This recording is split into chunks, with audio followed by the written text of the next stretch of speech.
Poems and Prose of Mihai Eminescu.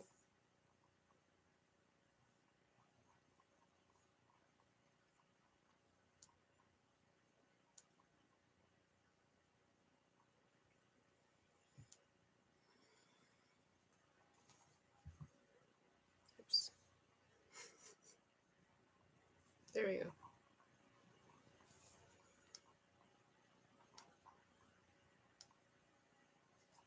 Edited by A.K. Brakop. Illustrated by Ioana Lupashor. Translations by Irena Andon. A.K. Brakop. Juan Georgia. Pietre Grimm. Sylvia Pankhurst. I.O. Stefanovici.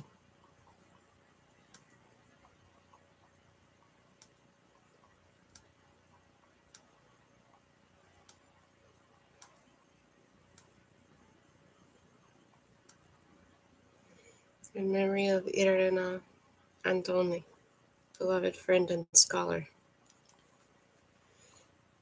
Eminescu. In Search of Mihai Eminescu. One of the most important figures of the 19th century East European literature, Mihai Eminescu embodies the spirit of the age of national awakening that swept across the continent. Having read Eminescu in translation, George Bernard Shaw, the greatest English language playwright of the 20th century, referred to the Romanian poet as the Moldovan who raised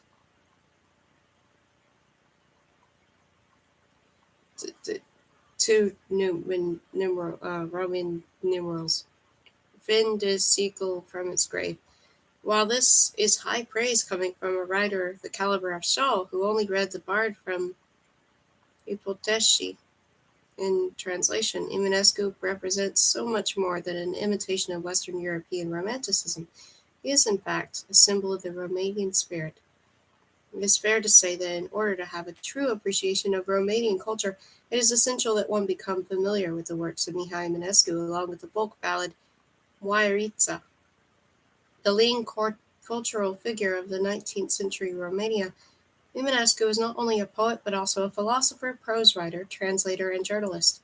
Above all, he is best seen as a man who embodied his national culture and therefore, throughout his work, helped to give it shape and expression. When considered in this way, Eminescu played a role for the Romanian similar to that of Vuk Stefanovic Karadzic among the Serbs, or Naim and Sami Frasheri among the Albanians, to name only a few.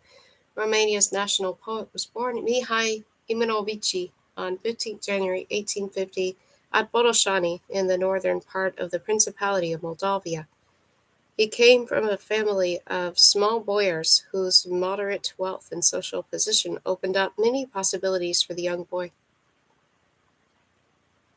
In 1856, the Eminescu family, which included 11 children, moved to Ipotesci, a small village not far from Botoșani. At the age of 8, young Mihai went away to school at Cernăuți, then part of the Austrian Empire in Bukovina, where he proved himself a talented student with an adventurous and sometimes rebellious nature, running away with the theater company for a time in 1864. At school in Cernăuți, the young boy demonstrated a wide range and interest, assiduously reading from the Romanian library of his teacher, Aaron Pumnu. Childhood home of Mihai Eminescu at Ipotescu. Pumnu was an important cultural figure among the Romanians of Bukovina. Born in Transylvania at the time under Austrian rule, he studied in Vienna before becoming a teacher at the Romanian high school in Blaj. For his role in fighting for the national rights of Romanians in the 1848 revolution in Transylvania. Pumnu was condemned to death by the Hungarian authorities. He managed to escape and fled to Bucharest, then later to Iași before settling in Cernăuți at the end of 1848. As a teacher of Cernăuți, Pumnu influenced an entire generation of Romanians, helping them to discover the national origins and culture until his death in 1866. Most important among them was Mihai Eminescu. Mihai Eminescu dedicated his published poem on the death of Aaron Pumno to his beloved mentor and teacher. The poem appeared in the influential Romanian language journal Familia in Oradea, whose editor, Iosif Volcan, changed the name of the poet from Eminescu to the more Romanian-sounding Eminescu, a change that the 16-year-old budding poet readily adopted.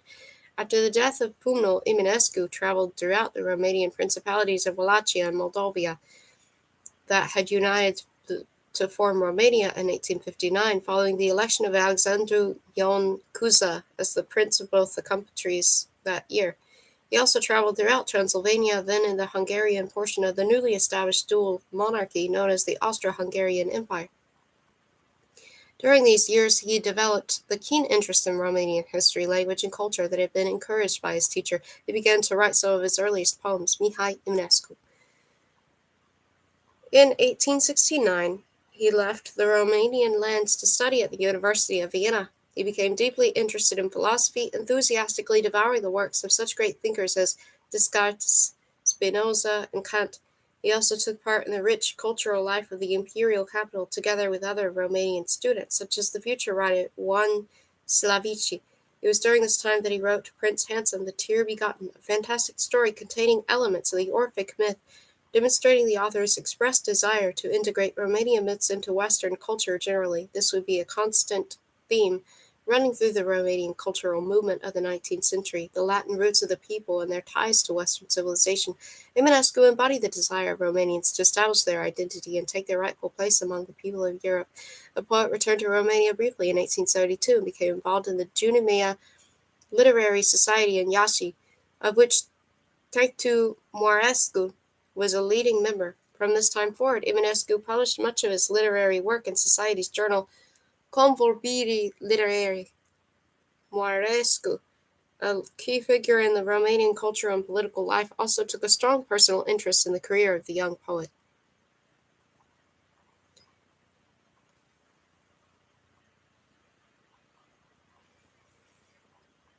After leaving his native land again in 1872, this time to study at the University of Berlin, Moarescu urged Eminescu to earn his doctorate so that he could return to Iași as a professor in philosophy at the university there.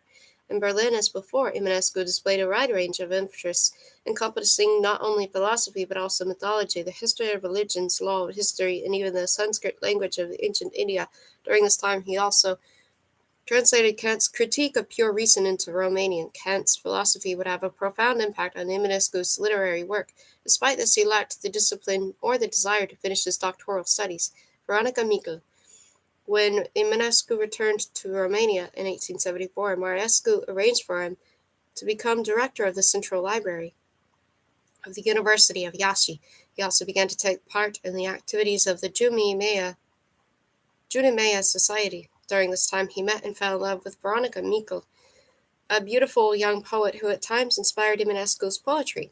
While she remained his lover and muse, Michel was married to a university professor, and even after her husband's death in 1879, circumstances prevented the two lovers from having a permanent relationship. After losing his position as a director of the university library because of a change of governments, Eminescu became a school inspector.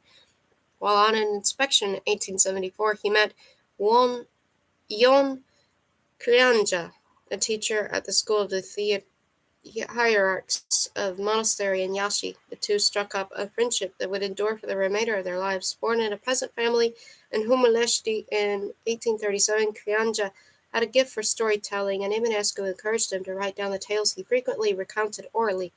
Thanks to Eminescu's influence, Creanga, the peasant stage, became the leading storytellers in world literature. Eminescu's next job was as editor of the newspaper Curiel de Iași, where he published his romantic love story, Cisara. After the Junimea Society joined the Conservative Party in 1877, Moarescu arranged for Eminescu to become editor of the party's newspaper, Timpul, in Bucharest. Mihai Eminescu died on June 15, 1889, at the age of 39. The 130th commemoration of the death of Mihai Eminescu marks an appropriate moment for the publication of this new collection of English-language versions of poems and prose by this great writer. The poems presented here include some of Eminescu's best-known verses, together with some lesser-known but important and interesting ones. Nearly 90 years have passed since the first edition of poems by the Romanian national poet Mihai Eminescu appeared in English. That edition, translated by Sylvia Pankhurst and I.O. Stefanovici, contained a short preface by the esteemed English writer George Bernard Shaw in the form of the letter to Sylvia Pankhurst. One of the English translations, Emperor and Proletarian, is one of the Pankhurst-Stefanovici edition of 1930, the publication of which marked the first attempt at making Eminescu's poetry known to the English-speaking world. The new edition also includes translations by Piotr Grimm, 1888 to 1944, the founder and head of the English department at the University of Cluj, and one of the finest translators of Eminescu's poems into English.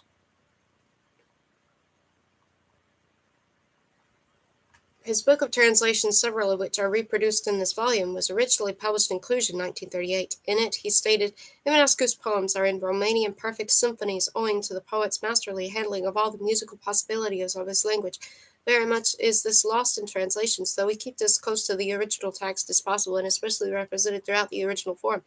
His words hold true for the other translations presented in this volume as well. The collection also contains Peter Grimm's translation of Eminescu's masterpiece, Lucifer. Not included in his original collection, the translator uses the name Lucifer here with its Latin meaning morning star or Hyperion. In the English version of Eve on the Hill, Piotr Grimm also chose to leave out the third stanza of the poem, as well as 6 stanzas of Lucifer, and his decisions have been respected in presenting his translations here. The volume is enchanted by a series of beautiful original illustrations by Ioana Luproșoru, a translative Romanian artist and friend who kindly prepared these drawings many years ago at my request to illustrate the poems we chose to represent in English. I express my sincerest gratitude for her friendship and her efforts to bring Eminescu's work to life for English-speaking readers. This book is dedicated to the memory of Irana Andone, one of my early collaborators in pursuing the translation of poems by Eminescu into English. One of my many fond memories of Irana was a trip we took together to Putna during a cold and snowy winter just after the fall of the communist regime in Romania in search of Mihai Eminescu. We worked closely in the small village, isolated by snow, spending most of our time there at the inn, crafting an English version of Eminescu's Doina, an epic poem dedicated to the great Moldovan prince, Stephen the Great. Occasionally, we would venture out of our abode, seeking inspiration at the nearby monastery, where the remarkable prince who ruled Moldavia for nearly 50 years and defined much of the history of the land rests. We would also wander out through the pure white snow of this sacred place to venture out over to the Chilia of the monk Danil Siharastu. Irina.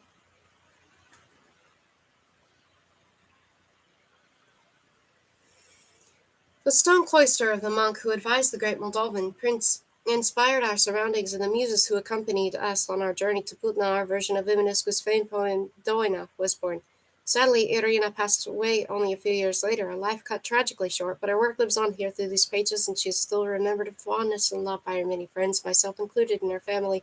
For this reason, I have dedicated this new edition of the poems of the great Romanian poet and writer to Irina's memory. May the soul of this beautiful, kind, and remarkable girl enjoy eternal life. A.K. Braco. Poems.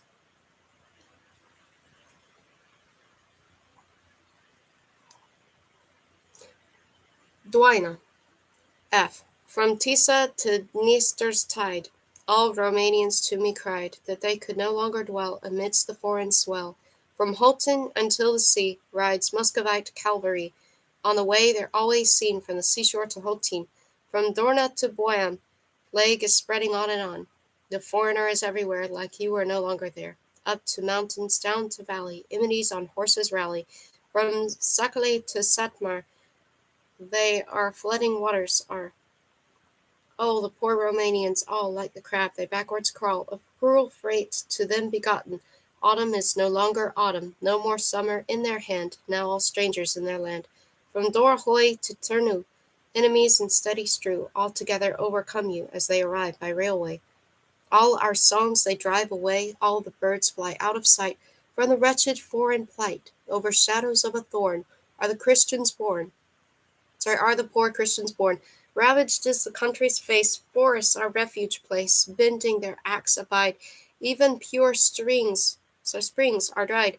Poor in poor countryside, he who loves the foes about, may his heart the dogs rip out, may desert his home efface, may his sons live in disgrace. Rise, O Stephen, mighty prince, from sacred Pudna come hence. Let the holy prelacy guard alone the monastery. Let the saints and their deeds, in the trust of pious priests, let them ring the bell with might all the day and all the night. And may mercy grant thee, Lord, redeem thy people from the horde. Rise, O Stephen, from the ground, so I may hear your horn sound, and gather all Moldavia round. If you blow your horn one blare, all Moldavia will be there, and you shall sound a second time, all the woods will fall in line. If your horn is blown again, all our enemies will be slain, and our borders we regain, that the crows may hear their cry above the gallows trees so high. Translated by A.K. Brakop and Irina Andon.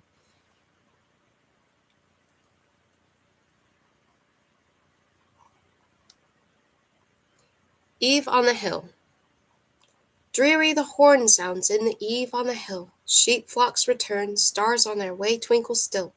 Water springs weep murmuring clear, and I see, under a tree, love, thou art waiting for me. Holy and pure passes the moon on the sky. Moist seem the stars, born from the vault clear and high. Longing thine eyes look from afar to divine. Heaving thy breast, positive thy head doth recline. Tired with their toil, peasants come back from the field. From the old church, laborers comfort and shield. Voices of bells thrill the whole sky above. Struck is my heart, trembling and burning with love. Ah, very sun, quietness steals over all. Ah, very soon hasten shall I to thy call. Under thy tree I shall sit the whole night, telling thee, love, thou art my only delight. Cheek pressed to cheek, there in sweet ecstasy we, falling asleep under the old locust tree, smiling in dreams, seem in heaven to live, for such a who is his whole life would not give. Translated by Peter Grimm. Ode, in ancient metre. I never believed I'd ever learn to die, forever young, wrapped in my gown, my dreamy eyes I've often lifted to the star of solitude. When at once you rose in my way, you suffering, painfully sweet, to the bottom I drank the great delight of death, unmerciful. In woe I burn alive, tortured like Nessus, or like Hercules poisoned by his cloth. My fire I cannot extinguish with all waters of the sea. Of my own dream consumed I moan, of my own pyre in flames I perish. Can I rise again brightly out of it, like the phoenix? That is gorgeous.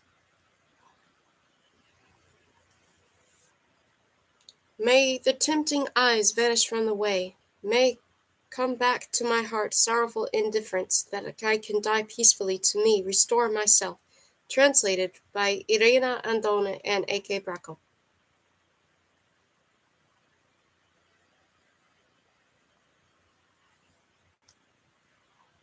Whenever branches tap the pane and poplars quivering sigh, it brings forth thoughts of you again, and slowly draws you nigh. And whenever stars glare on the lake in depths illuminating, it brings comfort to my heartache, my mind begins unclouding. Whenever thick clouds clear away, so the moon is shining through, it brings to mind from far away my incessant thoughts of you. Translated by A.K. Brakop. The Lake. In the lake of forests blue, yellow lilies are afloat. The lake, stirring ripples white, gently sways a rowing boat.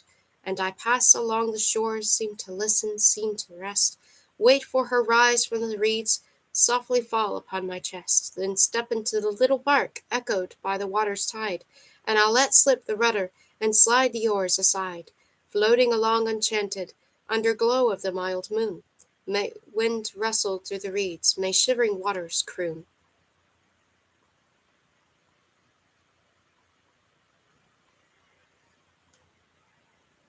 But she's not coming, solitude. In vain I sigh and moan, beside the lake so blue, my lilies overgrown.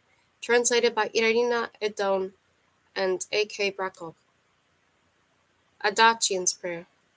When death was not, and nothing immortal has been brought, nor light's divinest kernel the world its life had brought, when yesterday, tomorrow, today has yet no name, when one was all, wherever, and all was one, the same, when earth and air and heavens, the whole world that is seen, were in the deep abysm like things that have not been. Thou wast alone, and anxious myself, I'm asking now, who is the God to whom we with hearts most humble bow? So God he was, when others were not, and in the dark, unfathomable ocean gave force to light's first spark. He is mankind's great Saviour and source of happiness. To God's gives soul and power, and everything doth bless. Cheer up your hearts, adorn him, and praise in sacred hymn. For life and resurrection from death all come through him. He gave me eyes most happy that they may see the light. He filled my heart with pity, with light, divine delight. How through the world he paces in roaring winds I heard in songs most holy his sweetest voice, his word.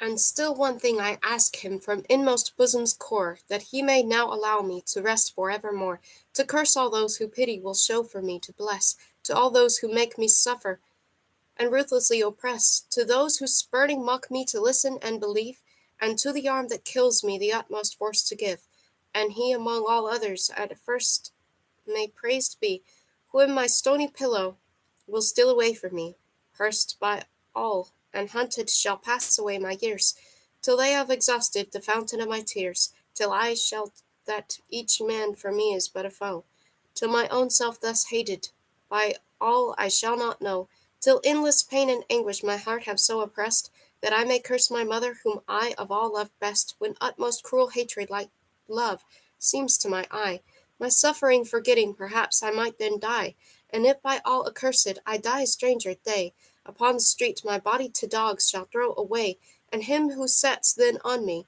that they may tear my heart.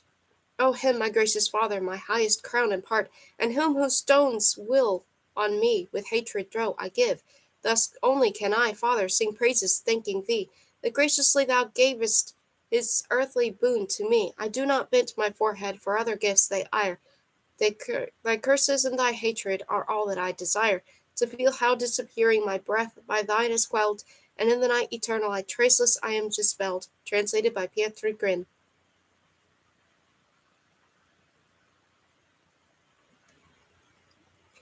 Lucifer.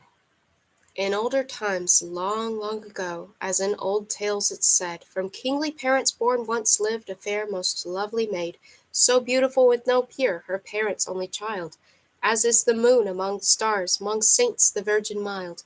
She 'neath the palace's high vaults her steps directed oft to the window's nook where Lucifer would wait for her aloft. She looked afar how high he rose, and shone with his bright rays, thus giving the great Agorces and ocean's moving ways.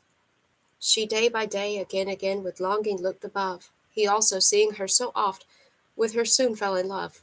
And as in dream, entranced she leaned upon the window sill, a yearning deep for him began her heart and soul to fill. And on the castle's craggy walls how brightly shone his light, when waiting there he knew that she would come again by night. And on her footsteps, step by step, he slipped into the room, with cold rays a glowing web he wove there in the gloom, and when she lay in bed to sleep, her arms across her breast, he softly hands and eyelids kissed, and lulled her into rest. And from the mirror, while she slept, he shone with trembling gleam on her closed eyes and smiling face to charm her soul and dream. And thus addressing him in sleep, she said with heavy sigh, "Why dost thou tarry, my night's lord? O my sweet lord, come nigh.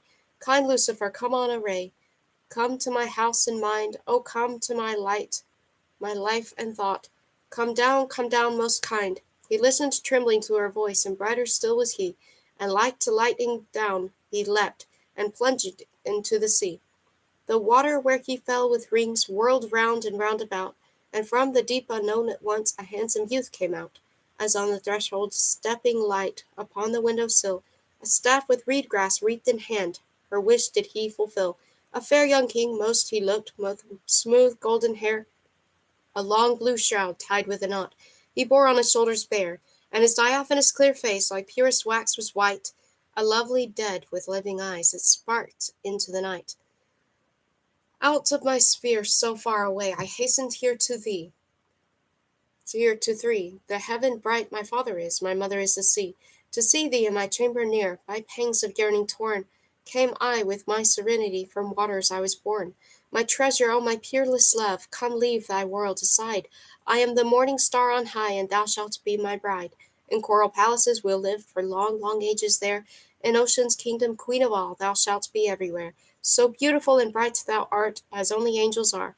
But to thy kingdom on that way I'll never go so far. So strange in bearing and in word, so lifeless are thy rays. For I am living, thou art dead, and freezing is thy gaze.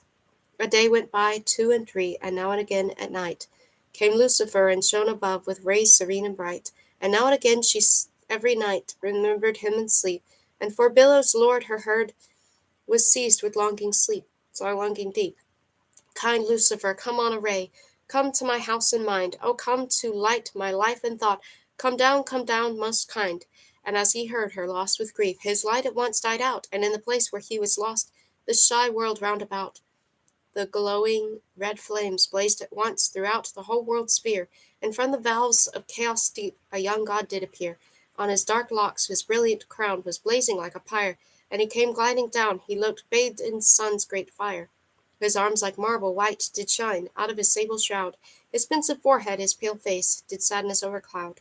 His wonderful great eyes so deep, so phantom-like did gleam, like unquenched passion full of dark and full of light did seem. Again I hastened to thy call, out of my sphere so bright. The beauteous sun my father is, my mother is the night. My treasure, O pure, peerless love, come leave thy world aside. I am the morning star on high, and thou shalt be my bride. With wreaths of stars thy head I'll crown, and twine them in thy hair. When in my heaven thou wilt rise, no one will be so fair. Thou'rt beautiful as in a dream. A demon's features are, but on the way thou showest me, I'll never go so far. Thy love so terrible doth tear the strings of my poor heart, and under thine eyes' burning look my soul with pain doth smart. But how can I forever leave my world to send to thee? That I'm immortal, mortal thou, dost thou not feel and see? I cannot find the fittest words, nor to begin to know, though all thou say'st is clear to me. Its meaning is not so. If thou dost wish me to leave, and love thee faithfully, O leave thy world, come down to earth, be mortal too like me. To give my immortality thou asked for a kiss? But thou shalt see how much I love, how much thy love I miss.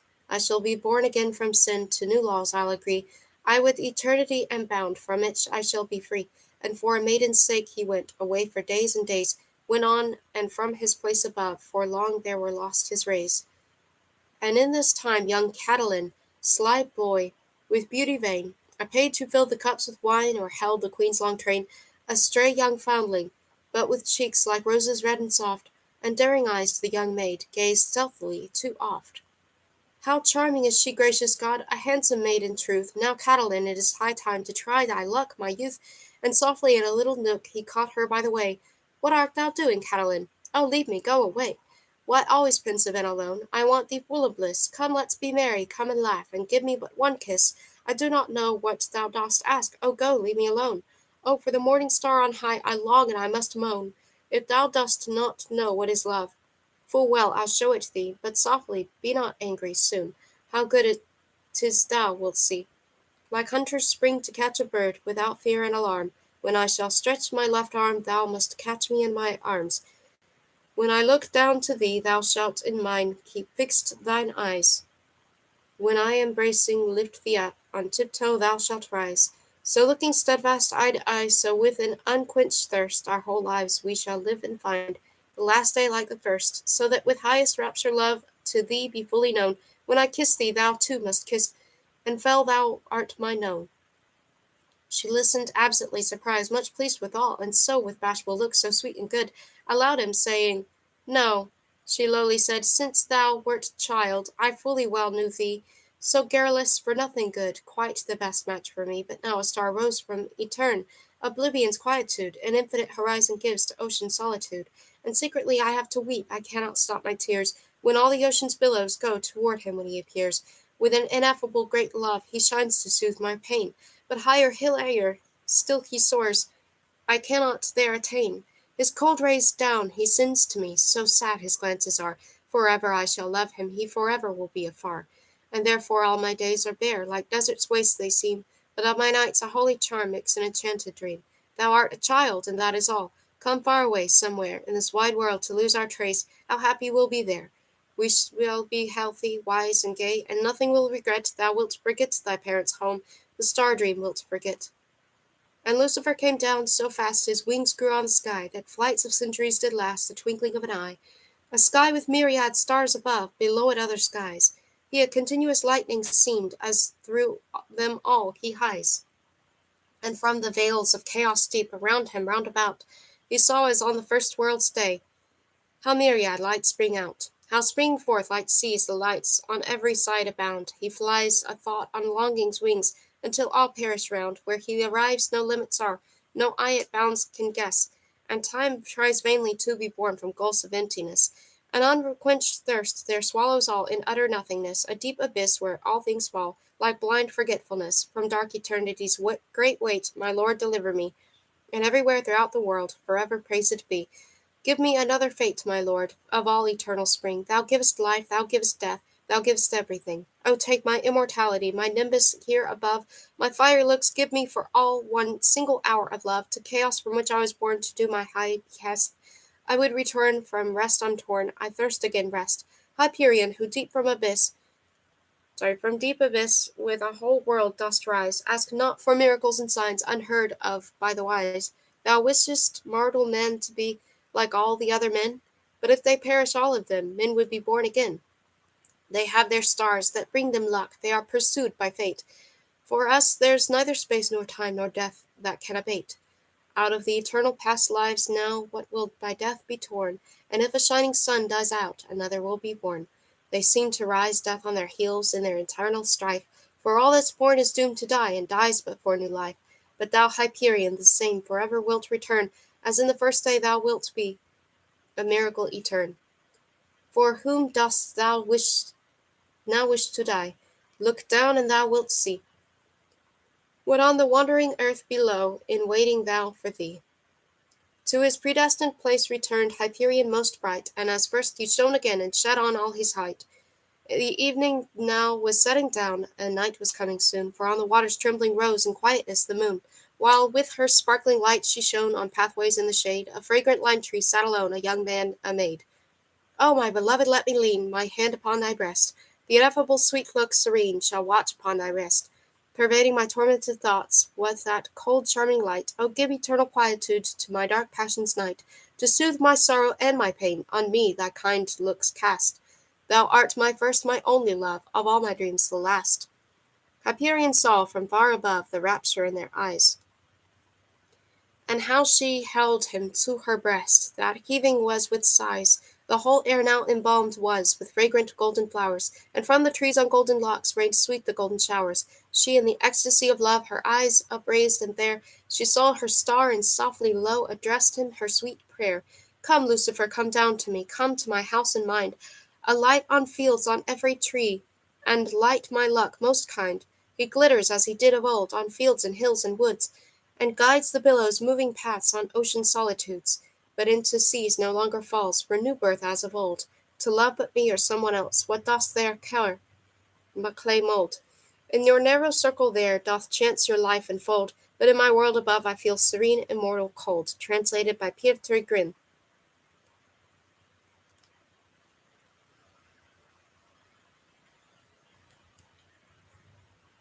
I have yet one desire. I have yet one desire, in the quiet of the night, allow me to expire within the sea's sight, to have a peaceful sleep, with the forest near, above a sky so clear, over calm waters deep. I want no funeral rite, I want no coffin rich, a bed for me just stitch, with branches young bind tight, and let no one bemoan, shed tears on my behalf, let autumn stir alone, the withered leaves its chaff. While the brook loudly streams, flows on incessantly, may the noon glide gently through high tops of evergreens. May the bells echo so through the cold white wind of the night. Let above me from its height the holy lime shed its brow, as I will from them be a wanderer no more. Memories tenderly will cover me with your morning stars that ascend from midst evergreens' hue will smile at me anew, as each remains my friend. The sea will refrain crude, moan with ardor robust, But I will then be dust in peaceful solitude. Translated by Irina Adon and A.K. Brokov.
Of the Masts.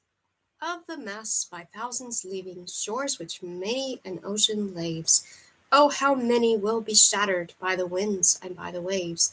Of the birds by thousands wandering, many a one grave soon finds, while the still hopeful it is driven by the waves and by the winds.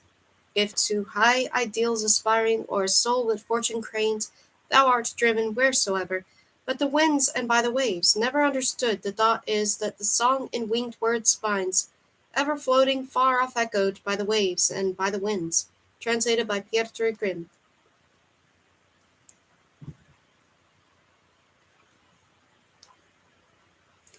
Satire 3.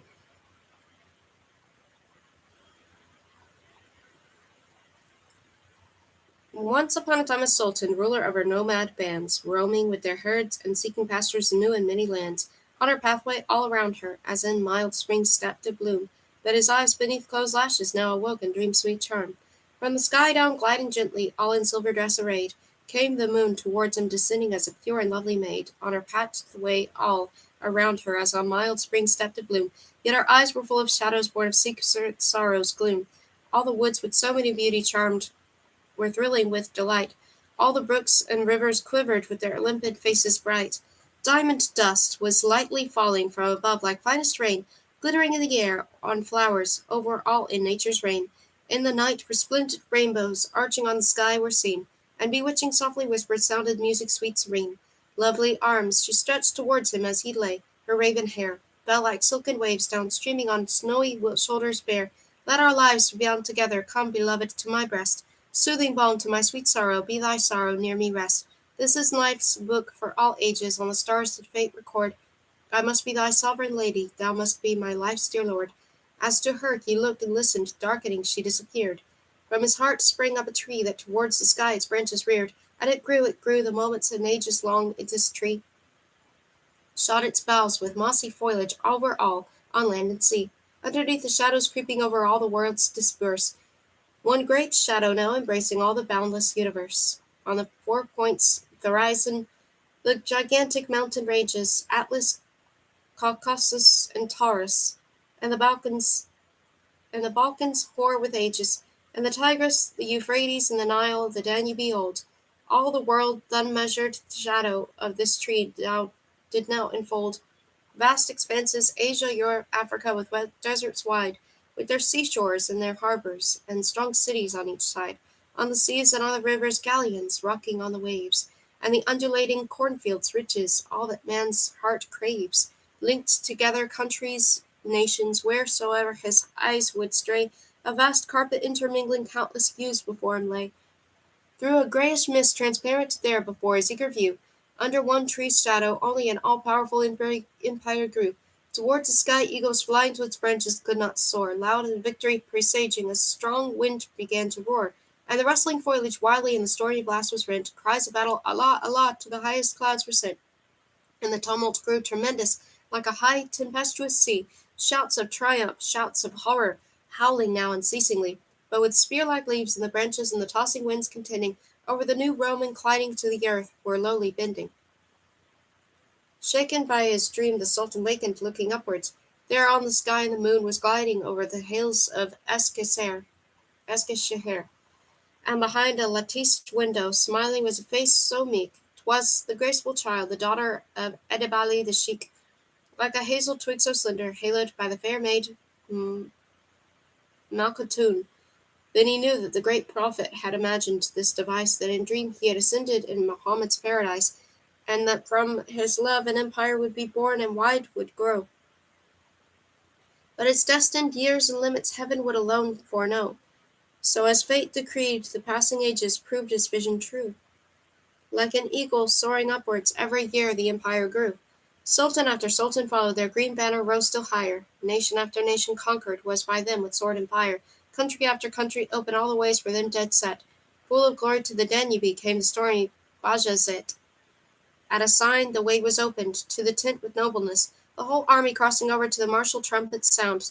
Janissaries, Allah's children, Safis, with their spears and shields, swarmed like bees, the whole earth darkening on ravines, marshy fields, numberless, their high tents pitching, waiting for the battle grim.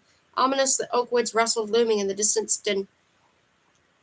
A peace messenger came bearing on a rod kerchief white. Bajazet then asked him, looking as to one whom did he sight, say, what wantest thou? Your Highness, peace is all we come to seek. If you grant it, fain our lord would with gracious emperor speak. At a sign the way opened, to the tent with nobleness, came on old man plain and simple in his words and his dress. Thou art Mircea? Yes, high Sultan, for thine homage here came I, lest thy crown to thorns be changed. With my will thou must comply.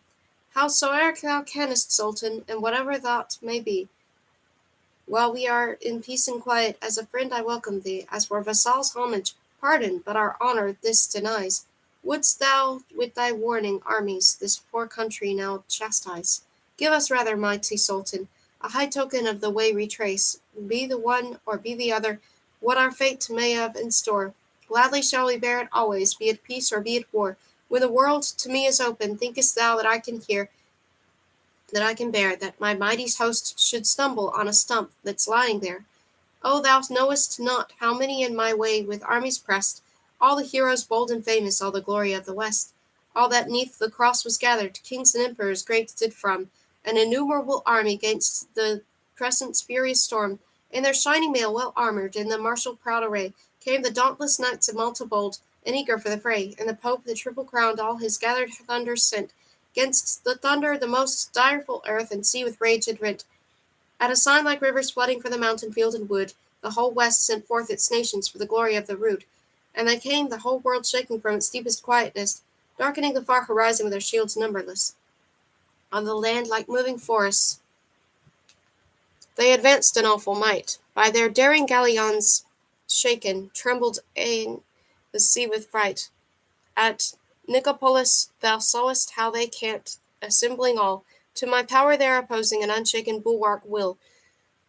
When I saw them there as many as the sands are on the shore, with an unquenched hate I muttered in my beard, O oath I swore, over them to tread, to crush them ruthlessly, my way to force, and on Rome, on Peter's altar, to make a manger for my horse, and my hurricane that's sweeping all the way like dust and chaff. Thinkest thou canst say it only with old man's staff? Yes, 'tis true, old man Sultan, but the man thou dost behold is a man not of the common, but of Wallachia's ruler bold. I wish not that thou shouldst ever come our direful wrath to know, that thy mighty host should perish in the Danube's angry flow. Yet in olden times full many, in their way all conquering, first of all the most famous great Darius, Persian king, built a bridge on our old Danube, battling o'er with might and main, frightening all around and thinking the whole world was their domain. Emperors whom the vastest empires could within their bounds not hold, came here asking earth and water, as in old tales is old. Olden tales is told, and I do not wish to frighten, nor do I wish to boast. They were turned to earth and water, naught was left of all their host. Thou dost boast that thou couldst conquer all before thee crushing down emperors' proud great hosts, well armored, bravest knights of high renown. Thou dost boast the western powers, all their armies 'gainst thee pressed. But what urged them to the battle? What allured the glorious West? They would fain have torn the laurels from iron brow so bright. Victory for faith and glory. This was sought by every knight. I do here defend my country, my poor nation in distress. Therefore all that here is stirring, friends to me with help will press. Men of all creatures, woods and rivers, everything will be thy foe. And the meaning of our hatred to its fullness thou wilt know. Armies have we not, but know it, love of country is a wall, that by fear is never shaken, nothing ever makes it fall. Scarce the old man had departed, when the storm the forest torn, rustled, roared, with shouts and clangor, sounds of arms and sounds of horn. Coming from the dark, deep shadows, on the green skirts of the wood, thousands of bright helmets, long-haired yeomen, gathered stood, at a sign together swarming on their houses wild and fleet. On the panting flanks the riders with their wooden stirrups beat, like the dust cloud, storm foretelling, lightly, swiftly on they sped. Shield on shield gave back the sunlight, spear points glittered overhead, as from copper clouds in autumn's hail storms, driven by the blast, hide in darkness the horizon, so sharp arrows flashing past, whizzing, singing, hurtling, ringing, filled the air with dread alarms, and to thundering horse hoofs echoed cries of battle, clash of arms. Vainly like the fiercest lion did the Sultan roar and rage, death's grim shadow grew still greater on those whose war did wage. Vainly to arouse their spirits did they lift the prophet's flag. Far on front, on flanks fast seizing death did all ruin drag. Wavering whole troops were shaken, thin fell down long battle rows. The Arabians fell like grass blades when a man his meadow mows.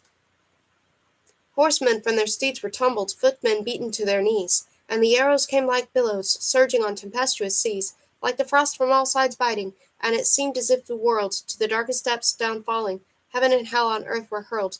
Messiah himself in battle, this fierce storm so wildly rushing, coming on in fury, all beneath it trampling, crushing, vanquished where the foe's great armies scattered, cast away like rags. It says fury, not fury. There are two R's there. I don't know why. And victoriously advancing came the country's blessed flags, and when the chaff is winnowed, the pagans dispersed. To the Danube they were driven, as within a flood immersed, that doth carry all resistless to the raging sea's wild coast, and behind them came in triumph the Romanian glorious host. As to rest the army settled, gorgeously the sun went down, as if victory's bright nimbus the land's highest crest would crown, like a long and lasting lightning, that with splendor now did rest o'er the dark high-rising mountains, our land's bulwark toward the rest. From the deep night of ages, one by one the stars came soon. From the mists o'er the dark green forests, shimmering appeared the moon, the great queen of night and oceans, peace and sleep to all things sent. A young son, our bold ruler, watchful sat beside his tent, smiling with a dear remembrance while the calm moon shone above, on his knee a letter writing, home to send it to his love. From ravine and a dale, lady mine, I send this mail, many things I have to say, but thou art so far away, I must send all in a letter, since I cannot now do better. Lady dear, this soul of mine, yearns for all that's truly thine, for thine eyes, sweet, smiling, good, for the springs, the fields, the woods, send them, for I too send, dear, all that is most lovely here, my proud host with banners glorious, over the great foes victorious, and with them will come together my bright helm with peacock feather, and my brows, my loving eyes, all to thee, with longing highs, thanking Christ, God save my soul, I am safe and sound, and thee this, thy sleep lips, sweet soul, I kiss.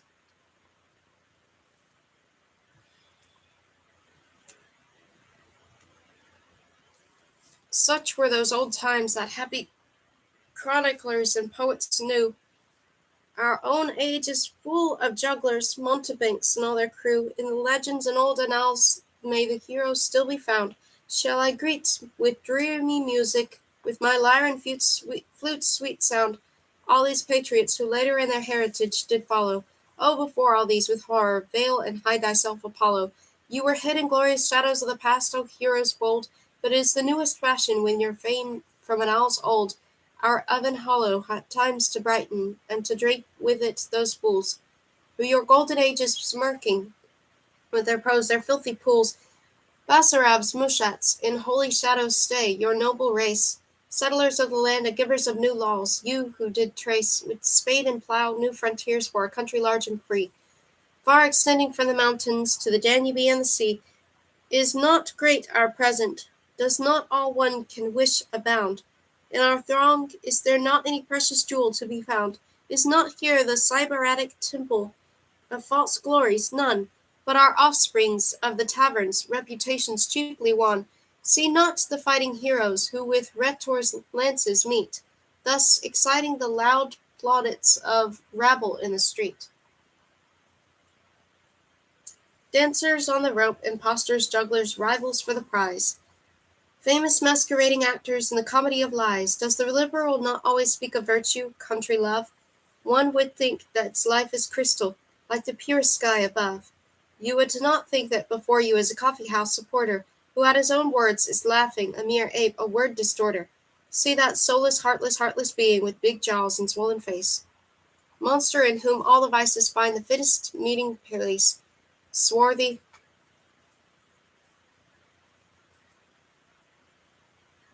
hunchbacked, greedy, wily, he with all the ruffians leagues, and imparts to his low fellows all his venomous intrigues.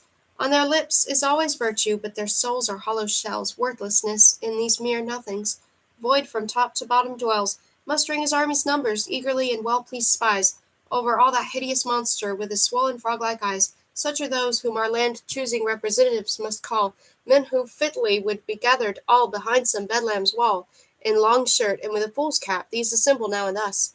Making laws and fixing taxes, they our public weal discuss. Patriots and pious founders of establishments like those, where in words and deeds and gestures lewdness, only lewdness shows. They in parliament assemble, sit admiring their Greek Bulgarian brothers, heirs of the great Romanian empire are they all, and every one on his ancestors is boasting, being Trajan's great-grandson. And this mob, this scum, this vermin, this our country's desolation, they should now become our leaders, rulers of this once great nation. All that in the neighboring countries was deformed and misbegotten, all that's stained with foul corruptions, marked by nature, all that's rotten, all these helots, mean and greedy, with the banar here has sent, self-styled patriots, so-called brothers, on their selfish schemes intent, babblers, stutterers, and cretins, and bribe-mouthed wretches, now grown great, are your masters, yes, these prattlers, are the pillars of the state. You, the heirs of Rome, you, the eunuchs of her fame, are boasting, when all the world, with horror shrinking, is ashamed to call you men. And this pestilence, these creatures with their nasty mouths proclaim that they are the country's saviors, and they have no shame. All the glory of our nation with their filth but to besmear, and the holy name pronouncing to disgrace it, country dear. In the lupanars in Paris, day and night, you have been seen, with the most depraved of women in the revelry obscene. You have lost your youth and fortune, gambling, drinking, wild and lewd. How could Paris make you better, since in you was nothing good? Wearing monocles like dandies, with a little walking cane, you came back, your heads pomaded, and your brains did not remain. But some waltz learned in the ballrooms, nothing else was left behind, and all harlots dancing slippers. All the wealth you did acquire, I admire you, proudest offspring of the Romans, I admire. Now you look amazed and frightened to our cold and septic eyes, and skeptic eyes, and you wonder why no longer we can listen to your lies. And when we see that all these loafers, who with great words make such din, are but chasing after money cheaply without work to win, if these polished empty phrases, all this idle talk by brothers, cannot cheat us any longer, is it now the fault of others? Too much did you this poor country with our foes to pieces tear. Too much did you shame our nation, too much did you dare. Our most holy things, our customs, language, ancestors defile.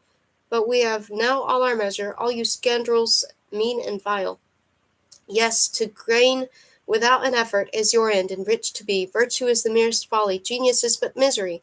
Let the ancestors sleep soundly in their annals' dusty book. From their glorious past they surely down on you with scorn would look. Where are thou, old prince, Vlad Jepesh?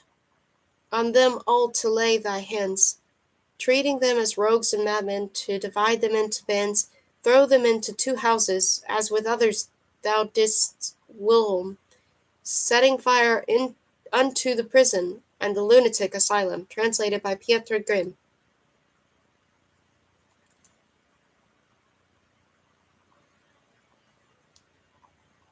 Over treetops. Over treetops, moon is floating. The woods gently shiver leaves.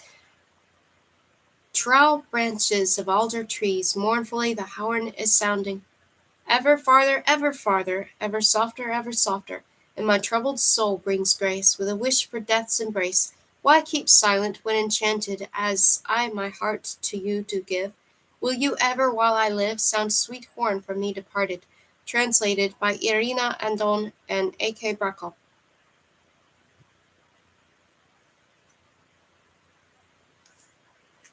Like clouds o'er plains. Like clouds o'er plains have passed the years so long, and back again they'll never more be wild. They charm no longer as they charmed, beguiled, the youth, those tales and riddles, that sweet song, scarce understood, delightful for the child, with meaning full, for which I much did long, in vain surrounds me, now they shadows throng. O hour of mystery! O twilight mild! Of life's dear past how can I hear the chimes, and make thee tremble now again, my soul? In vain I play my lyre, in vain I hearken, 'tis dumb, the lovey voice of those lulled times.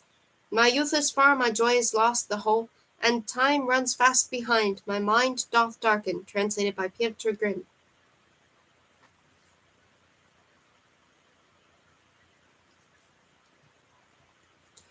Emperor and Proletarian. On dreary wooden benches, in low-ceiled tavern squalid, where day but palely falters through smoke-bemirked glass, beside long cheerless tables, with sullen looks and pallid, a group of outcast wanderers forlornly there hath tarried. The poor and sceptic children of proletarian class, dost say man shines effulgent, quoth one with cynic sneer. In this dark world of hardship, in bitterness and clear, no spark in him appeareth of candid light and clear. His ray is dull and clouded, like this bemuddled sphere, whereupon he rules sovereign, unchallenged in his reign. Where its justice, see the mighty, behind their fortunes shielding, erect their laws and edicts to serve them as a foil against ye ever plotting, with wealth stolen from your yielding, whom they to labor sentence by boundless powers their wielding, and hold in subjugation your lives of ceaseless toil. With sated languor gorge they the sweets of their lives o'ercumber, bright hours upon them smiling their day and dalliance files. In winter mid green gardens they quaff the wine's rich amber, in heat of summer sweltering mid alpine peaks they clamber, and night to morn transforming they close day's sleepy eyes. For them what folk call virtue exists not, yet vicarious. To yea, they falsely preach it, you doughty brawn and sweat, their lumbering states are needing, for their expansion glorious, their fiery wars need fighting, that they may rise victorious, that by your bloody slaughter your rulers may be great. Their knaves flaunting proudly, and armies high belauded, the crowns by reigning monarchs on haughty foreheads borne, those millions piled on millions, in lavish heaps safe hoarded, rich vampires are amassing, depress the poor defrauded, and for more burdened toiling of weary mobs are drawn. Religion 'tis but phrasing created for your deceiving, that by its lore enthralling your yoked necks you'll bow, for held the heart no vision of recompense relieving. After your bitter labours and life of constant grieving, would ye the curse still carry, like oxen at the plough? With shadows vague and formless your sight they have extinguished, by faith in last requital, mendaciously have led, Ah no, when life lies dying, all joy must be relinquished. To whom this world not gifted, save sorrow sore and anguished, gains no redress post-mortal, for they who die are dead. Vain lies, empty phrases alone the state sustaining, pretense the destined order they cunningly portray, to make ye strong defenders, their wealth and power maintaining, in armed ranks conscribing, by discipline constraining, to fight your very brothers, to drive ye to the fray. Unto malignant millions why are ye subjugated? Yet that a mere subsistence scarce wring from ceaseless toil, to early death and wastage, why are ye dedicated? Whilst they in easeful comfort have luxuriated, scarce time amid their feasting to cast the mortal coil. Bethink thee, power and numbers are yours for liberation. It needs but that ye will it, to part the soil by might. Build no more walls and ramparts to serve wealth's preservation, or make for ye a prison when thus by desperation ye fancy to life's bounty. Ye also have the right, but their own laws encompass, they take their fill to treasure, and drain earth's sweetest juices till sweets from surfeit cloy, calling in gay carousals and revel-sated leisure, for your fair daughter's virgin, as tools to serve their pleasure. Their foul lascivious ancients our lovely youth destroy. Know ye that bitter portion to ye is harshly fated? Hard toil, where from their riches they draw unto excess, black bread your tears have moistened, a life of serfdom hated. Your maidens besmirked and shameful, their happiness frustrated, the heaven unto the mighty, to ye the bitterness. Rich men require no statues, for virtue grows concurrent, when every want is furnished, for ye the lawyer's creed, for ye the regulations, the punishments deterrent, when forth your hands are reaching, for life's good gifts aspirant. Exists there no forgiveness, aim for your direst need, crush down the social order, accursed and unfair, that twixt the poor and wealthy our humankind divides, since after death remaineth no hope to make repair. On this old earthly planet let each with others share, be like a band of brothers that equally abides, the naked antique Venus, shattered to swift destruction, O filing in ruthless fury unto the fire's fierce jaws, pictures of snow-nude bodies that wake the vain conception. Sadly the heart is disturbing of ultimate perfection, working our maiden's downfall to lust destroying claws, demolish all unsparing, that pruriency engender, raise palaces and temples that crimes from light defend, statues of lord and tyrant to molten lava render, wash out the servile footprints of they who basely plunder, fawning behind the mighty unto the wide world's end, yea, shiver unto atoms all pomp and ostentation. And from its granite clothing our human life disrobe, cast off its golden purple, its grief and nauseation, make life a dream unfathomed, a vision emanation, that moveth to eternity exempt from passion's probe, builds pyramids gigantic from out the desolation, as a memento mori from the history to arise, that this the art shall awaken your minds in exaltation, to face the great eternal, not pouring degradation, with mocking sneers, grimacing, with vile and furtive eyes. Oh, bring ye down the deluge! Too long indeed ye waited, to see what goodly outcome, when patient goodness get come nothing, the hyena by chatterers was replaced, unto that ancient cruelty was clemency translated, only the form is altered, remains the evil yet. Ye'll turn then to the era of gold without alloying, whereof the far blue legends oft whisper to our sense, where free and equal pleasures all equal are enjoying, when to life's transient flicker death comes at last destroying, 'twill seem to ye an angel with tresses fair and dense, then yall she die, untroubled by love's of sorrow's savour.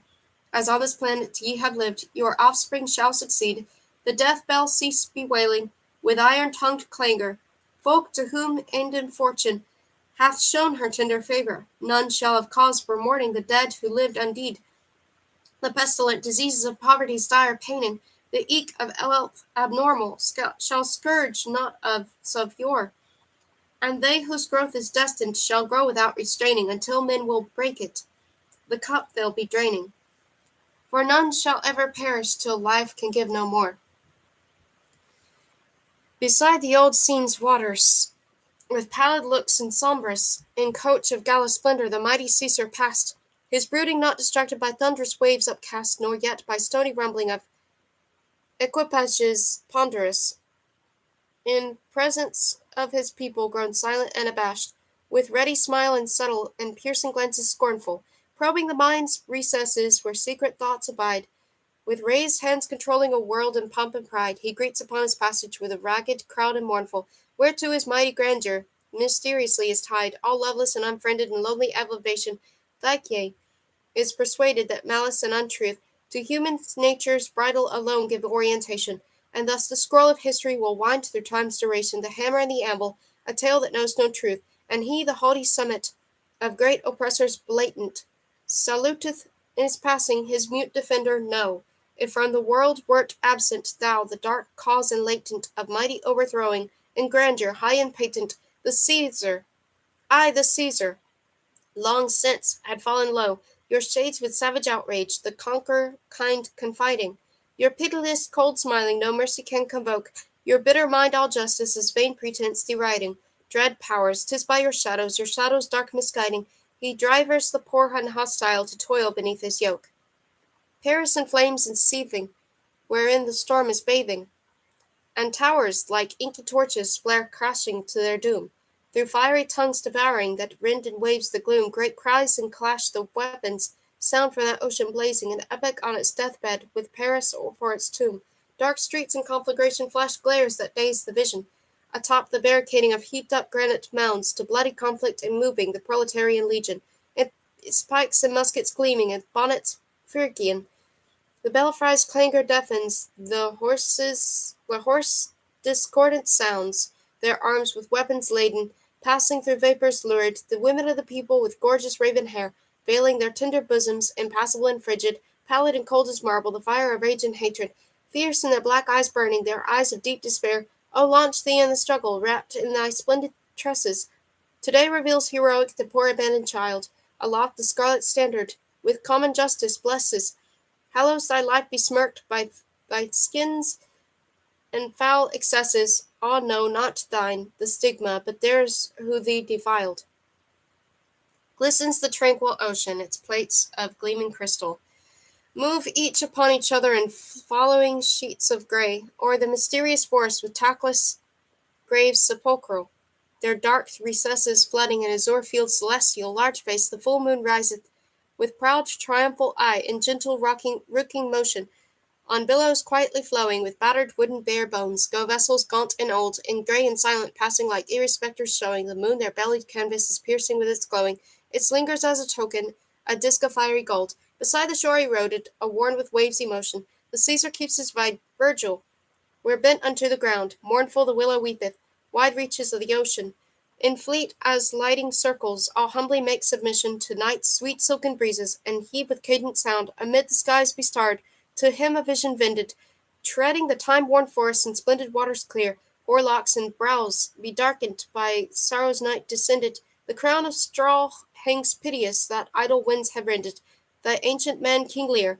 With mute amaze he watches the figment of clouds' shadows betwixt the filmy tracery, that fair stars quivering pierce, a host of changing phantoms across his mind swift follows, visions of wealth and radiance scattered by stormy echoes, the voices of the people a world of sorrow fierce, and every man a bosomed world of dear endeavour.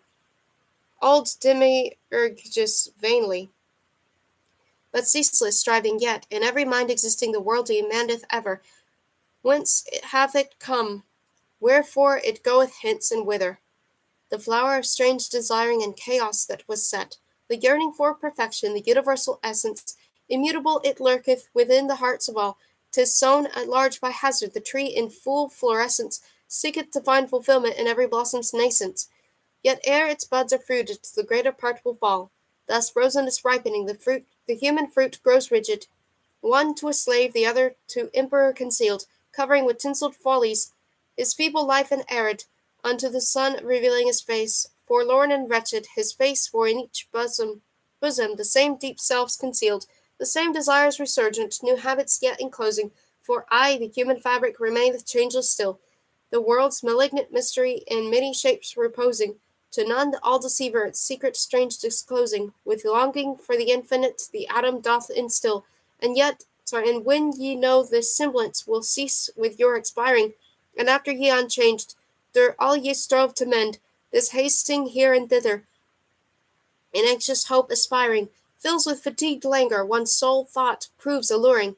This world of life is merely a dream of death eternal. Translated by Sylvia Pankhurst and I.O. Stefanovici.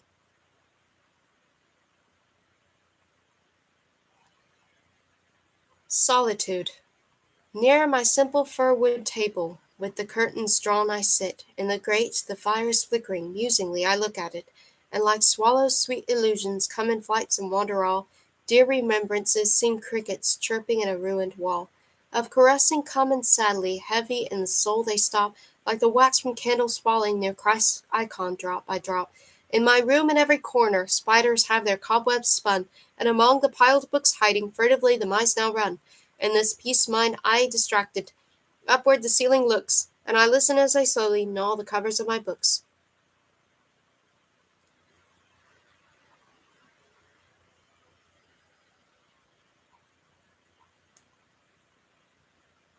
Oft I thought, the lyre forsaking, to depart and change my mood, and to leave off writing verses in this wasting solitude.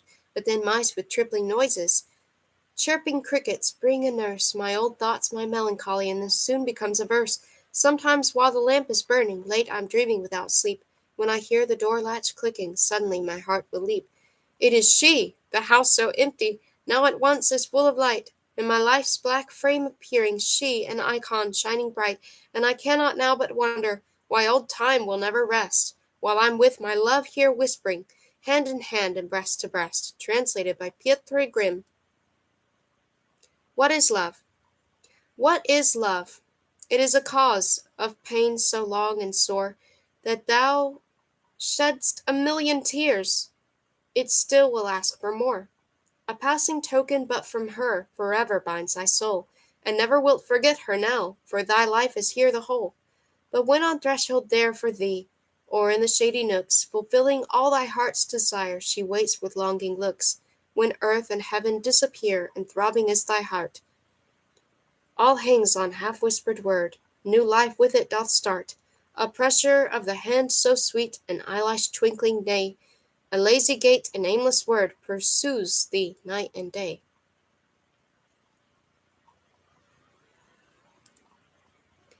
And eyes pursue thee, light thy way, like sun and moon so bright, and wheresoever, night and day, they are thy only light.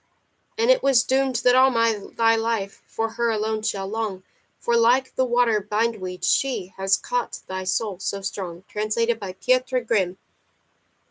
In vain in the dust of the school. In vain in the dust of the school, through authors that alone moths rule, you're searching for beauty's vestiges and principles from the ages, and on oily pages therein, you're searching for secrets hidden, and with their distorted letter you would like the world to alter. There is no book from which to learn how life's preciousness to discern, but live and do endure it so, and everything undergo, and then you will hear the grass grow. Translated by Irina Anton and A.K. Brackle.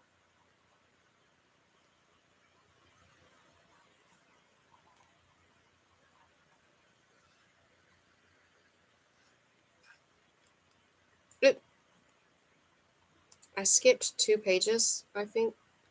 Okay, there we go. With daydreams and with images. With daydreams and with images I have covered many pages, both of my life and of the book. This since my youth I undertook. My example do not follow, as it's filled with arrows hollow, pursuing throughout the darkness the spectral stream of life so bliss, lacking both learning and maxims, fantasy without form, just whims, and wandered lost, oh, then it came. Thoughts are obscure and verses lame, and ideals simply inbred, that palpitate inside my head. I've embellished them with dressings, such opulent, frivolous things, all mediocre semblances of the Egyptian pyramids, a tome of stone and mountainside with icons antique of time dyed, in corridors the Sphinx reflects great monoliths and ancient wrecks, makes you think that beyond the gates there an entire land dead weight awaits. You go in, up the stairs you are drawn, you know not what awaits beyond. Alone with the dim candlelight nigh, does one king in a coffin lie. Translated by A.K. Brackle. A charm obscure and sad. A charm obscure and sad, it binds in all my power. and by it always led, of life I've gained no hour. It is a morning star that rose out from oblivion's mist, and infinite horizons shows to lonely sea amidst, remains forever withered, and its descent is nigh, when wandering with it the water's cold waves sigh, with so many hidden yearnings, with so many whispers trite, with so many tears burning, shed all day and all the night. You prayed to it unspeakable desire out from your soul to cast, but it rises ever higher, out of your reach it's past.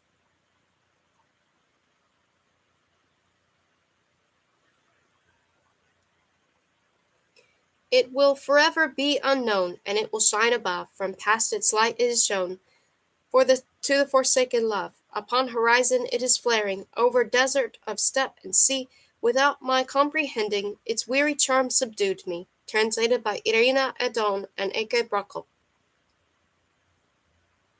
Prose. Prince Charming the Tear Begotten. In the days of yore, when people, far from looking like they do nowadays, were asumber in the seats of the future, when God's holy feet still paced the earth's rocky expanses, in those days of yore there lived an emperor, sullen and brooding as dark as midnight, though his empress was youthful and smiling as bright as the light of day. 210 years had passed, and the emperor was still waging war on his neighbor.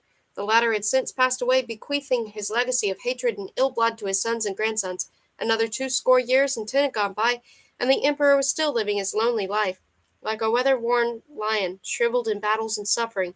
He who all his life had never lent his voice to the sound of laughter, who would smile neither at the songs of an innocent infant, nor at the amorous glances of his young spouse, nor at the old oft-recounted merry yarns of his soldiers, grown hoary in battles and troubles. He felt weak, he felt death hovering about, and he had no offspring to inherit the legacy of his hatred. He was gloomy when leaving his royal bed in the embraces of his young empress, a bed of gold, yet barren and unblessed, and gloomy when going to war with an unbridled heart, while his empress, left to solitude, shed a widow's tears. Her hair, yellow as the most precious gold, was left to stream over her milky round breasts, and fluid strings of pearls kept welling from her large blue eyes down a face whiter than silvery lilies. Deep dark rings circled her eyes, and blue veins furrowed her face, as white as marble. Out of her bed, she let her knees drop onto the flagstone steps of a vault, wherein the silver-bound icon of the Mother of all Suffering was keeping vigil above a quivering votive light. Moved by the prayers of the kneeling empress, the cold icon's eyelids grew wet, and a teardrop trickled down from the dark eye of the Mother of God. The empress raised her shapely frame, let her dried-up lips touch the cold tear, and sucked it into the innermost nook of her soul. At that moment she grew heavy with child. A month passed, then 2 and 9, and the empress gave birth to a son as white as the cream of milk. His hair fell like the light of moonbeams. The emperor's face creased into a smile. The sun himself smiled in his fiery kingdom and arrested his flight, so that for 3 whole days there was no night, but sunshine and joy, but with wine flowing freely from the opened casks and cheers of merriment flying up to the gates of heaven. And his mother christened him Prince Charming the Tear Begotten. And he grew as tall and straight as a fir tree in the forest, for in one single month he grew as big as the others in a year. When he was old enough, he had an iron mace forged, which he hurled up so high as to bang on the gates of heaven. Yet when he caught it on his little finger, the mace splintered in two. So he had a heavier one made, which he hurled up to the moon's palace of clouds. When falling down from the clouds, it did not splinter on his finger. By and by, Prince Charming took leave of his parents and set on his way to do single-handed battle against the armies of the emperor, who had been at such deadly feud with his father. He arrayed his princely frame in a shepherd's outfit, and a floss silk shirt woven from his mother's tears, and a splendid flowered hat with a band of ribbons and pearls from the necklaces of emperors' daughters. Slipped 2 pipes under his green belt, one for the duennas, the other for reels, and when the sun had hardly begun his journey across the sky, he set out to scour the wide world, as his calling spurred him. On his way, he took turns at duenas and reels, and would hurl his mace so high into the clouds that it fell down as far as a whole day's walking distance. The dales and hills awoke at harking his strains. The waters raised their ripples higher, the better to listen. The springs stirred their beds to let their wavelets overflow the banks, that everyone should hear him and repeat his verses when murmuring to dales and flowers. The streams gurgling below the range of melancholy rocks set to learning the love songs from the princely shepherd of the eagles perched in stately silence on the barren, hoary crags took over from him the wailing dirge of death. All stood in awe as the princely shepherd was passing by piping his doinas and reels. The wench's dark eyes were tear-stained with pining for love, while in the breast of the youthful shepherd, lying prone with one elbow resting on some boulder and the other holding the staff, a deeper, more mysterious and ardent yearning was sprouting, the yearning for an adventure. All stood still with only Prince Charming walking by, the yearning of his heart following the strain, and his gaze on the mace sparkling among the clouds and through the air like an iron eagle on a magic star. When the light of the third day was declining into dusk, the falling mace struck a brass gate with a resounding rumble. The gate was shattered into pieces, letting the hero walk in. The moon had risen from behind the hills and was mirroring her face in a vast lake, limpid like a clear sky. Golden sand was glittering on its untroubled bed, and at its center, on an islet of emerald, girdled by a grove of leafy green trees, stood a stately palace of milky marble, shiny and white, so shiny that its walls reflected like a silver mirror the grove and the everglade, the lake and the waterside alike.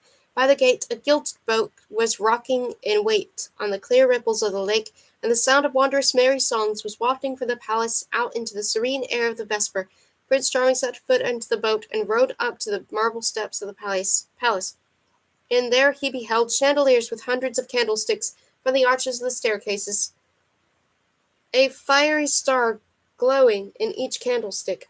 He entered the hall. It was a lofty hall, supported by columns and arches of gold, and a resplendent table spread with white cloth was in its middle, every platter on it carved into one large pearl, and the boyars, seated around the table of the red velvet chairs, arrayed in gold-embroidered clothes, were as handsome as in the days of their youth and as merry as their songs of joy, but especially one of the party, with his brow girt by a hand of gold, inlaid with diamonds and indescribably rich attire, looked as wondrously fair as the moon of a summer night. But our prince was even more handsome. "A hearty welcome, Prince Charming," said the Emperor. "Your fame has reached our ears, though we have never set eyes upon you until now." "Good day, your highness, though I fear we shall not part company as friendly, for I am here to fight you to the death, that I may avenge your evil doings against my father. I have never wrought evil deeds against your father, for I have always fought him in lawful combat. I shall not fight you, though, but would rather have the fiddlers play and sing, and the cupbearers fill the cups to the brim, and entreat you to be my sworn brother for our allotted lifespan and day." Forthwith the two princely sons embraced, and amidst the cheers of the noblemen drank to each other's health and talked. The Emperor inquired of Prince Charming, "Whom do you fear most in this world?" "No one in this world save God. How about you?"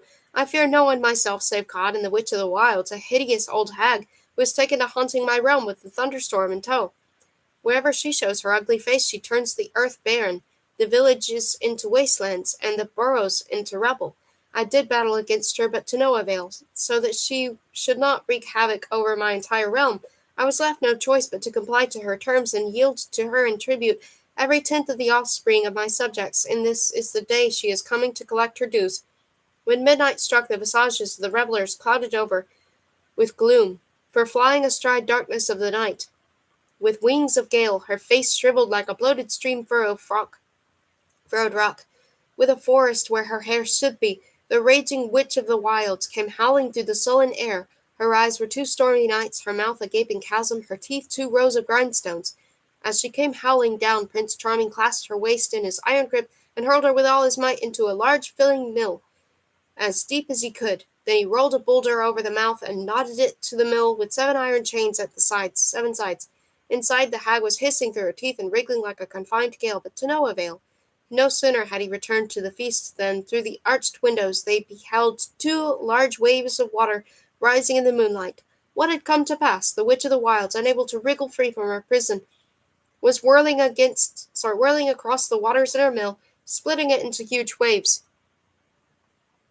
2 huge waves.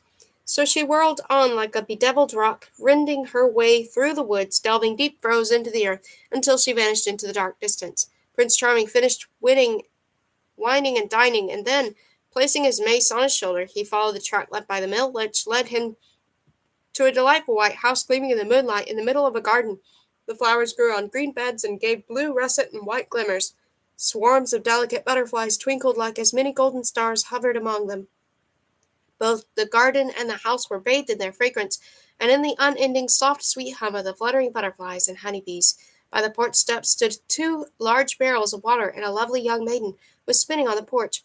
Her long white gown looked like a cloud of rays and shadows. Her golden hair was plaited and hung down her back as she wore a string of pearls on her smooth brow.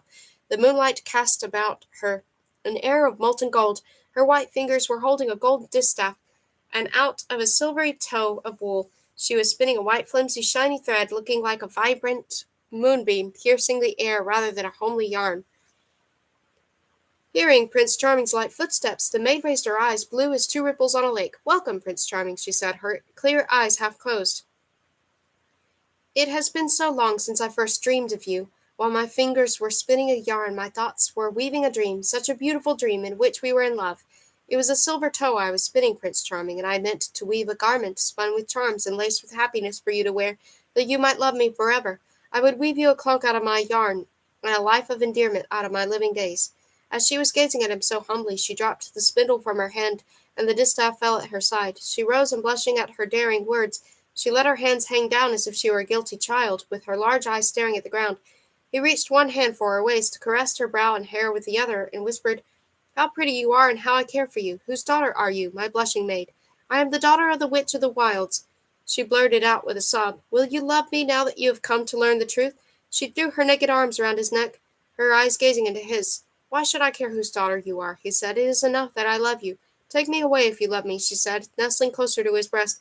"If mother should find you, she is sure to slay you, and should you die, I would go mad or die with you." "Never fear," he reassured her, smiling and disengaging himself from her embrace. "Where is your mother?" "She has been struggling in the mill wherein you locked her ever since she returned, gnawing at her chains with her fangs." "Why should I care?" He shrugged his shoulders and hurried to look for her.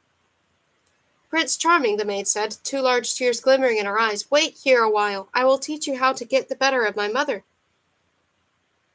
You see these two barrels? One holds water, the other vigor. Let us change their places. While fighting their enemies, if she gets tired, mother will cry out, 'Stay on your hand a while for a drink of water.' Then she drinks vigor while our enemy's share is sloppy water. So let us shift them that she will not know and drink only water when fighting you." No sooner said than done. Then he went around to the back of the house. "Hello, old hag, feeling comfortable, I hope?" he jeered. The hag, summoning up all her venom, broke loose of the mill, tearing off the chains, and curled her long thin frame up to the clouds in a whirl of smoke. "My, what a sight for sore eyes, Prince Charming," she croaked, shrinking back to her natural height. "And now let's fight it out, to see who will carry the day." "I can hardly wait," replied Prince Charming. The hag caught him by the waist and curled up again, soaring to the clouds, then hurled him down to the earth so forcefully that he went ankle-deep in the dirt. Prince Charming flung her into the dirt down to her knees. "Stay your hand for a drink of water," the witch said, when her strength gave away.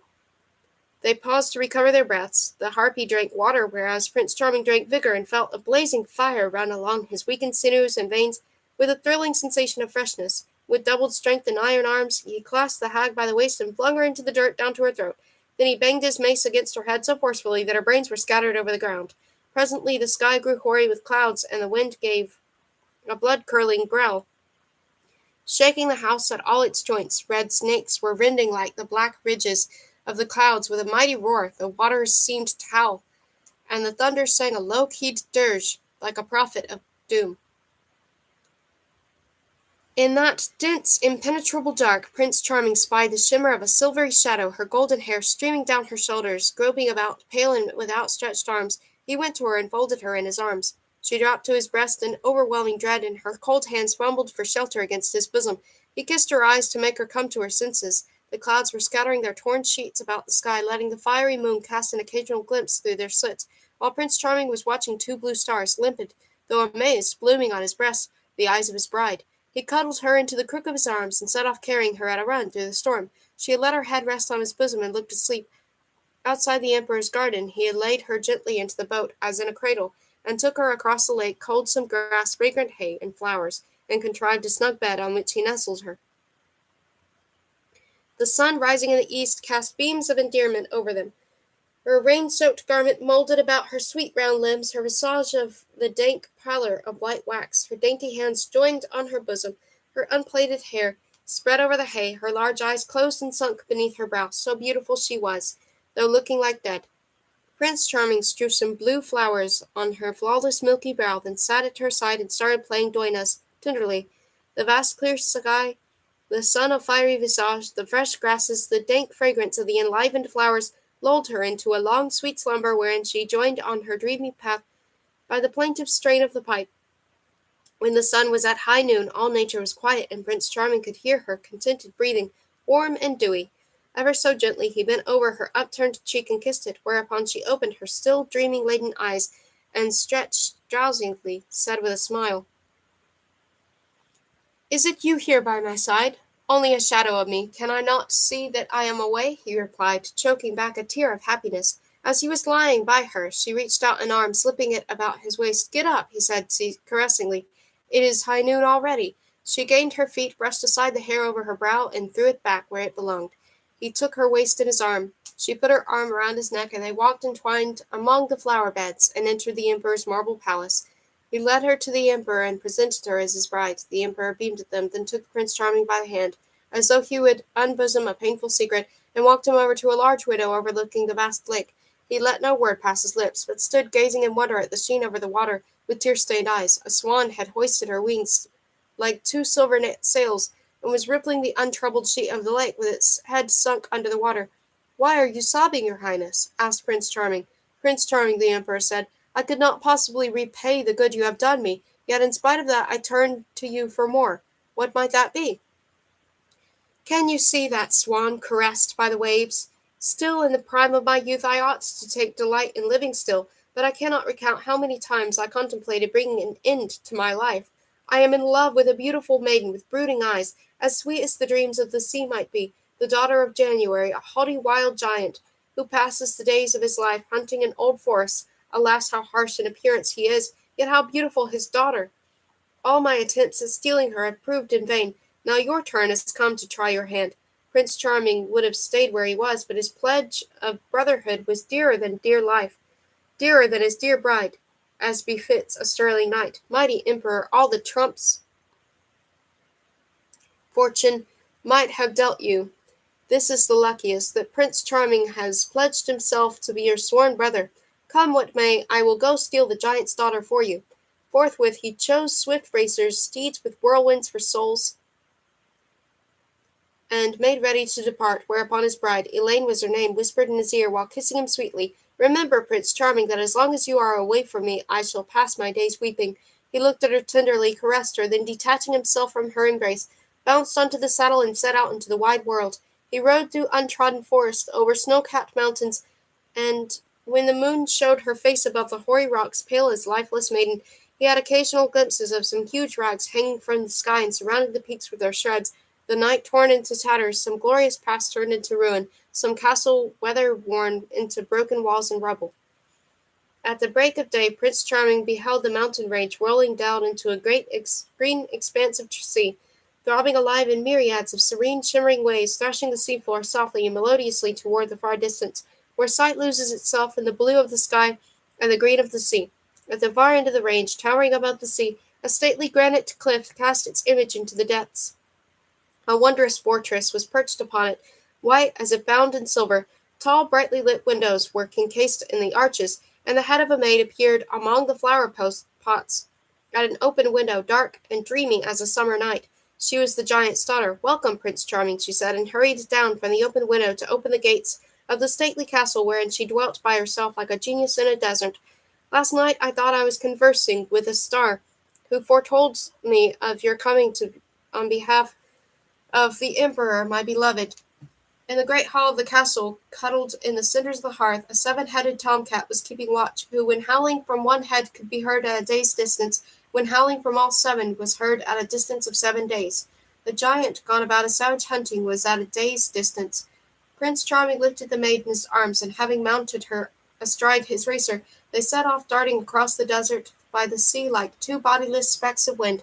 Yet the giant, tall and full of mettle though he was, had a magic steed with two hearts.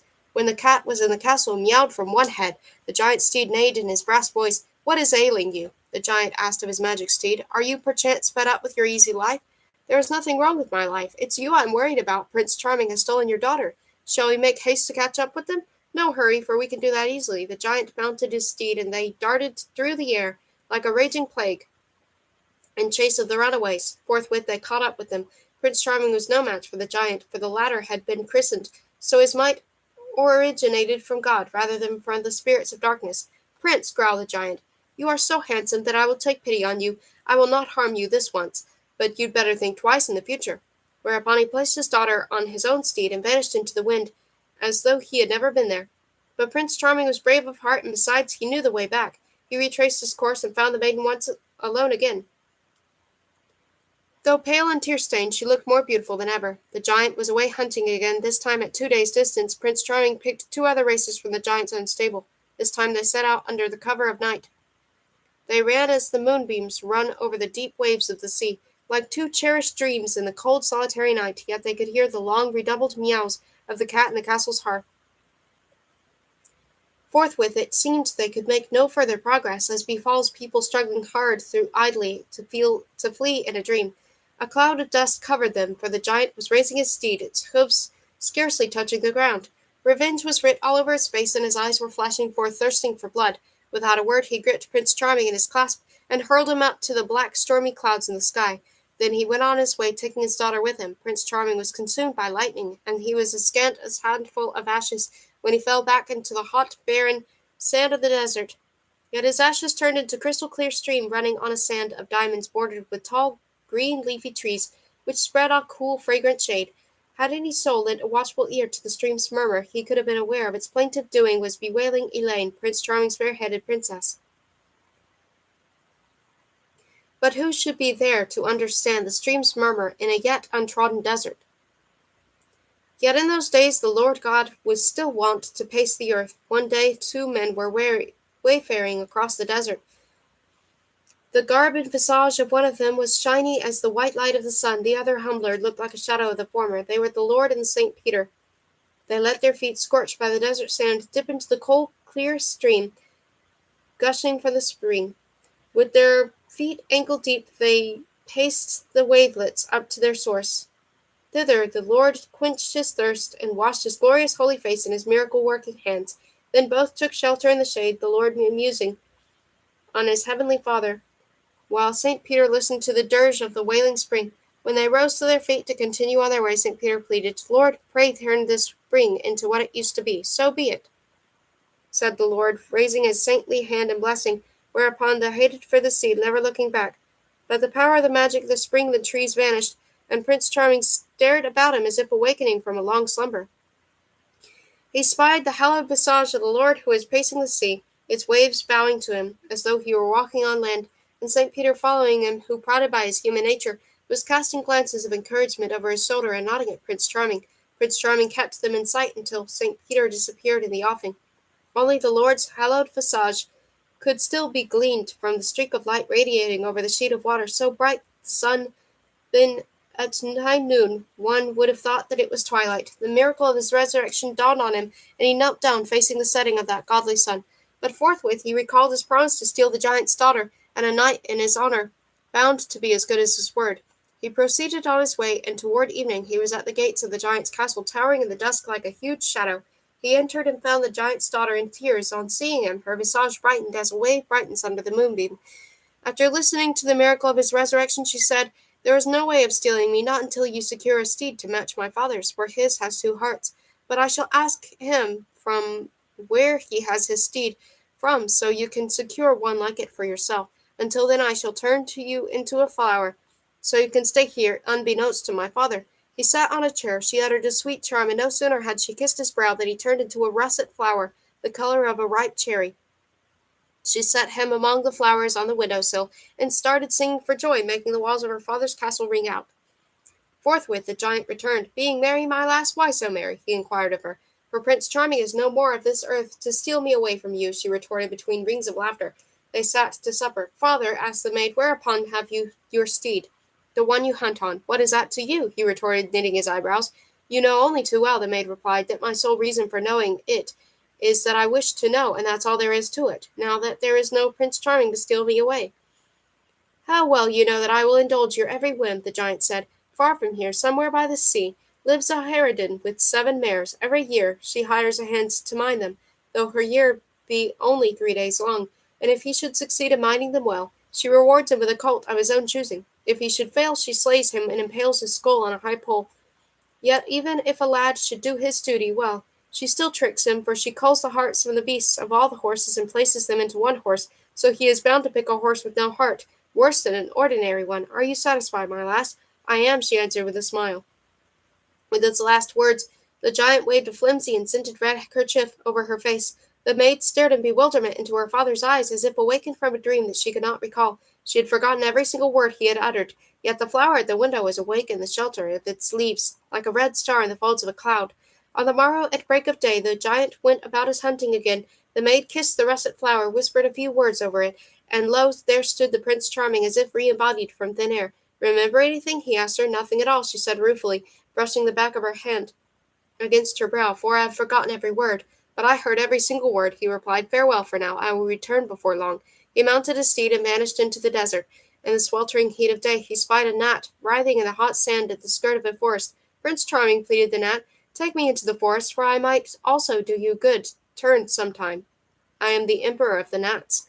Prince Charming felt pity and took him to the forest through which he was to pass. Clear of the forest again, he rode across the desert by the seashore, and who should he spy this time but a crawfish, so scorched by the sun that he had no strength left in his limbs to crawl back to the sea. Prince Charming, he pleaded, cast me back into the sea, for I might also do you a good turn sometime. I am the emperor of the crawfish. Prince Charming felt pity and cast him back into the sea and proceeded on his journey. Toward evening he arrived at an unsightly hovel with horse manure spread over for roofing. There was no regular fencing around it, but a handful of wooden stakes, 6 of which were dotting human skulls, while the skull-less 7th was shaking the wind, screaming at the top of his voice, Skull! Skull! Skull! Skull! On the porch there was a wrinkled harridan, lying on the threadbare sheepskin coat, her ashen head resting in the lap of a young, comely servant girl who was hunting for lice. Good day to you, hailed Prince Charming. Welcome, my lad, said the harridan, struggling to her feet. What wind blows you hither? You are willing to take my mares for pasture, I presume. Right you are. My mares will only graze at night. You can take them to pasture right away. You wench, go fetch the lad the food I cooked, and see that he sets about his task. Beside the hovel was a cellar dug into the ground. He betook himself to it, and clapped his eyes on 7 glossy mares, jet black like as many nights, which had not yet seen the light of day. They were neighing and stamping their hoofs. Having gone without a crumb of bread all day, he stilled his hunger on the food the harridan gave him, then mounted a mare and drove the others out into the dark, cool air of the night. By and by he felt a numbing drowsiness creep along his veins. His eyesight blurred, and he fell off his horse onto the grass in a sleep of death. He woke up at the break of dawn. The mares had vanished into thin air. He was already envisaging his skull high on a stake, when lo and behold the 7 mares came trotting out of a distant forest, driven mercilessly by a swarm of gnats. He heard a shrill voice buzzing in his ear. You did me good turn once. Now I have returned the favor in your hour of need. When he returned with the horses, the harridan flew into a rage, turned the house upside down, and poured out a stream of abuse and blows on the innocent girl. Something amiss, auntie? Inquired Prince Charming. Not a thing, she mumbled. It's only the tantrums visiting me now and then. No grudge against you. I'm pleased as pleased can be. With that she betook herself to the stable and set to whipping the horses and yelling at them. Look for a better hiding place next time, for hell and damnation, so he won't find you again. The devil take him for all he's worth. On the morrow, while out with the horses, he fell off again and slept like a log till break of day. In utter despair, he would have taken to his heels, while he spied the 7 horses coming out of the sea, with a host of crawfish thick and fast on their tails. You did me good turn once. Now I have returned the favor in your hour of need. It was the emperor of the crawfish. He drove the horses home, and the same scene ensued. The day the harridan's servant girl came to him, took him by the hand, and told him under her breath, I know you are Prince Charming. Forbear from eating the victuals the harridan cooks for you, for she mixes the herb of sleep in them. I shall cook other victuals for you. Stealthily the girl cooked other victuals, and toward evening, when time was due to drive the horses to pasture, he felt his head uncommonly clear. Next night to midnight he returned home, stabled the horses, locked them in, and entered the room. A few coals were still glowing on the hearth under the cinders. The harridan was lying in a low chest, her limbs still as the sleep of death. He took her for dead, and set to shaking her, yet she stayed stiff as a log, and showed no sign of life. He woke the girl, who was sleeping on the hearth. Alas, he said, your harridan has given up the ghost. Puff, she dead? Not likely, she replied with a sob. True enough, she might look dead to the moment. It is midnight, and a numbing sleep seizes her body, yet there is no knowing at what crossroads her soul might be keeping watch, or what deadly witchcraft she might be fostering. Till the cock crows for dawn, she is wont to suck the blood of the dying, or gaunt the soul of the wretched. Brother, when your year is up tomorrow, please take me with you, for I may serve you in good stead. I may see you through the many dangers the harridan has in store for you. She produced a whetstone, a brush, and a handkerchief from the bottom of an old wreck of a chest. On the morning of the morrow, Prince Charming's year was up. The harridan was to give him a horse and let him resume his journeying. Having given him their lunch, the harridan left for the stable and culled the hearts from the chests of all 7 horses, only to stow them in a 3-year-old weakling, all skin and ribs. Prince Charming finished his lunch, and, goaded by the harridan, followed her to pick the horse for his pay. The heartless horses were glossy and jet black, whereas the 7-hearted colt was lying in a corner on a heap of dung. I will have this one, said Prince Charming, pointing to the weakling. For shame, I won't have you leave here empty-handed, said the shrewd harridan. Take your rightful due, my lad. Choose one of these beauties. It is more than you deserve. My mind is settled and my choice is made, said Prince Charming resolutely. The harridan gnashed her teeth in rage, yet she held back the flow of her words, lest the venom seething in her evil heart should find vent out of her battered mill of a mouth. As you will, she mumbled at last.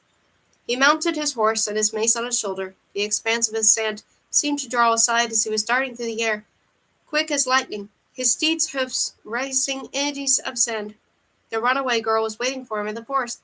He took her up on his steed and kept it a swift gallop. Night had flooded its chill black air over the earth. My back is burning, the girl cried out. Prince Charming glanced over his shoulder. He spied 2 immobile red-hot eyes in a whirling green cloud, whose spidery beams were piercing their way into the girl's insides. Throw the bush back, said the girl. He did as he was told. Forthwith they beheld a forest sprouting forth behind them, dark and tangled and vast, resounding with the fluttery rustle of leaves and the howl of ravenous pack of wolves. Straight ahead, Prince Charming spurred his steed, who darted forth like a curse-chased demon through the darkness of the night. The pale moon was careening through the hoary clouds, like a smiling visage in a blurred, idle dream. Prince Charming kept darting forth with never a moment of respite. My back is burning, cried out the girl, with a long-suppressed moan after a vain struggle to hold her pain in check. Prince Charming glanced over his shoulder and spied a big hoary owl in a cloud, her red eyes flashing forth 2 bolts of lightning. Throw the whetstone back, said the girl. Prince Charming did as he was told. Forthwith a huge mass of rock, grey, straight, and unscalable, soared for the ground, a terrifying giant with his head towering over the clouds. Prince Charming was whizzing through the air as if shooting down from the vault of heaven into a bottomless abyss. This was no ordinary flight. My back is burning, the girl again cried out. The harridan had pierced the rock, and was squeezing through the hole in a whirl of smoke, its forepart blazing like a live coal. Throw the kerchief back, said the girl. Prince Charming did as he was told. Forthwith they beheld a vast, clear, and deep sheet of water, stretching along their track, in whose golden, translucent deep the silvery moon and fiery stars were swimming. Prince Charming heard a charm pervading the air, and turning his gaze up toward the sky, 2 hours away, somewhere in the vault of heaven, old Midnight was gliding along the blue on her wings of brass. The harridan, swimming for her life, had hardly reached the middle of the white lake when Prince Charming hurled his mace up to the clouds and hit Midnight right on the wing. She shot down to the dirt, heavy as lead, and gave out 12 groaning cloaks. The moon had hidden her visage behind a cloud, and the harridan, overcome with heavy sleep, sank into the bewitched, unfathomable deep. A tall black tuft of weeds sprouted in the middle of the lake out of her hell-bound soul. We are rid of her, said the maid. We are well rid of her, repeated the 7-hearted steed. Master, the steed added, you have hit Midnight, forcing her to fall to earth 2 hours ahead of time, and I can feel the sand stirring under my hoofs. The skeletons buried by the eddy of the desert scorching sand are making ready to rise and head for the moon for their feasts. It is a dangerous time to travel, for the poisonous and chilling breath of their souls could slay you. So you had better snatch some sleep while I return to mother to let her suckle me at the white flame of the milk of her teats. May I become beauteous and glossy again. Prince Charming followed his advice. He dismounted his horse and spread his cloak out on the still hot sand. Uncanny to behold, the girl's eyes had sunk deep into their sockets, the bones of her body and the cheeks jutted out, and her skin had turned bluish, and her head was as heavy as lead, and ice cold to boot. What is ailing you? Prince Charming asked her. Nothing, not a thing, she said in a faltering voice. She lay down on the sand, seized by a fit of trembling. Prince Charming unharnessed his steed and lay down on his cloak. He fell asleep, but though as he was awake, the lids of his eyes turned flaming red, and it seemed to him he could spy the moon looming larger and wafting down toward the earth like a silvery and saintly city, hang from the sky and quivering in a halo of light, with lofty white palaces, with thousands of rosy windows, while from the moon a majestic bridge was unfolding itself to the earth, covered with silvery gravel, studded with stardust. Tall skeletons were writhing out of the sand of the vast desert, their skulls hollow, wrapped in long white cloaks, woven of sparse silver yarn, letting their bones, bleached from dryness, be seen through. They were crowned with rays of long gilt thorns, mounted on skeleton horses. They were advancing in a low moving pageant. In long files, moving streaks of silvery shadows, climbing the path to the moon and disappearing into the marble palaces in the city thither, through whose windows a serene music was wafting out, the music of dreams. Then he seemed to spy the girl beside him, rising so slowly, her body dissolving into the air, leaving the bare bones fleshless and wrapped in a silvery cloak, pacing the shiny path to the moon. She was heading for the misty kingdom of the shadows. When she had come to earth, summoned by the Harridan's witchcraft, the lids of his eyes turned green, then black, and darkness took over. When he opened his eyes afresh, the sun was high in the sky. There was no trace of the girl, only the steed was neighing in the barren desert, beautiful and shiny as if he was thirstily drinking in the golden light of the sun, of which he was now having his first glimpse. Prince Charming bounced astride, and hardly had he spun a few happy thoughts when he reached the giant's crenellated castle. This time the giant was hunting at a distance of 7 days. He set the maid on his racer. She threw his arms about his neck and let her head rest on his breast while the hem of her white gown was brushing the desert sand in their flight. So speedily were they racing that the desert and the waves seemed to be running, while they were standing still, and ever so faintly they could hear the cat exerting all his 7 heads in long meows. Rambling in the woods, the giant heard his steed neigh. "What's amiss?" he asked. "Prince Charming is stealing your daughter," the magic steed replied. "Can we overtake him this time?" the giant inquired in surprise, for as far as he knew, he had settled his accounts with Prince Charming once and for all. "Not this time, I fear," replied the steed, "for he is riding a brother of mine with 7 hearts, and my 2 hearts are no match for him."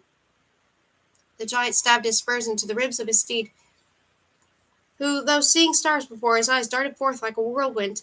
When spying Prince Charming in the desert, he said to his steed, "Ask your brother to hurl his master up to the clouds and come over to me, for I will feed him on walnut kernels and water him on fresh milk." The giant steed neighed the master's words across to his brother, and the latter pressed him on to Prince Charming. "Ask your brother," Prince Charming said to his steed, "to hurl his master up to the clouds, where I will feed him on glowing coals and water him on blazing flames." Prince Charming's steed neighed his words across to his brother, and the latter hurled the giants up to the clouds, which turned into a stately palace of grey marble. 2 sky-blue eyes darted forth forked bolts of lightning through 2 rifts in the clouds. They were the eyes of the giants, banished into the kingdom of the air. Word had spread abroad of Prince Charming's death, so that when the good tidings of his return was received, the day sprinkled festive light about the air, and the people gathered to wait for him, their voices hardly above a whisper, as a field of wheat will rustle under a breath of wind. But how had the Princess Elaine spent her lonesome days and nights in the meanwhile? No sooner had Prince Charming departed than she secluded herself in a garden surrounded by a lofty iron fence, and lying down with her head in a flint boulder, she gave vent to her sorrow over a gold lemire placed at her side, shedding limpid tears like as many diamonds. In the formerly blooming garden, now unwatered and untended, out of the barren gravel, the sweltering heat of day, the dryness of the night, there sprouted forth a scattering of yellow-leafed flowers, the pale hue of the murky eyes of the dead, the flowers of sorrow. Prince Elaine's eyes, turned blind with weeping, had lost the gift of sight, yet she imagined she could behold the visage of her beloved bridegroom, and the sheen of the bride brimful larmiere, as if in a dream. Her eyes, 2 dried-up wells, had no more tears to shed. Her long yellow hair unplaited and streamed over the cold bosom like the creases of a golden mantle. Her face, with pent-up grief chiseled into its every trait, made her look like a marble water sprite knelt over a tomb in the gravel. Yet no sooner had she gotten wind of his return than her face brightened. She took a handful of tears out of the larmiere and sprinkled them over the garden. As if by magic, the yellow leaves of the trees bordering the walk turned emerald green. The melancholy murky flowers of the valley grew white like as many shiny pearls, and being thus baptized, they donned the proud name, the lilies of the valley. The blind, snow-white empress felt her way among the beds, picked a rich bunch of flowers, and laid them beside the gold larmiere, fashioning a couch of flowers. Forthwith Prince Charming entered the garden. She threw her arms around his neck. Speechless with joy, she could only fix her withered, blank gaze on him, though she would have feasted her eyes on such a sight. She threaded her fingers through his hand, and walked him to the larmiere. the full moon in bloom like a golden visage on the deep blue sky. In the air of the night, Prince Charming washed his face in the Larmiere, then wrapping himself in the cloak she had woven of moonbeams, he went to sleep on the couch of flowers. The princess lay by his side and dreamed a dream in which the Mother of God had loosed two bluish morning stars from the vault of heaven to place them beneath her brow. On the morrow of waking up, she regained her sight. On the third day, the emperor married the giant's daughter. Prince Charming's wedding was to follow on the fourth day. A flight of heaven-sent beams taught the fiddlers the songs the angels sing when saints are beatified, and a swarm of waves undulating for the very soul of the earth taught them the carol of the three graces, with the wishing happiness to men.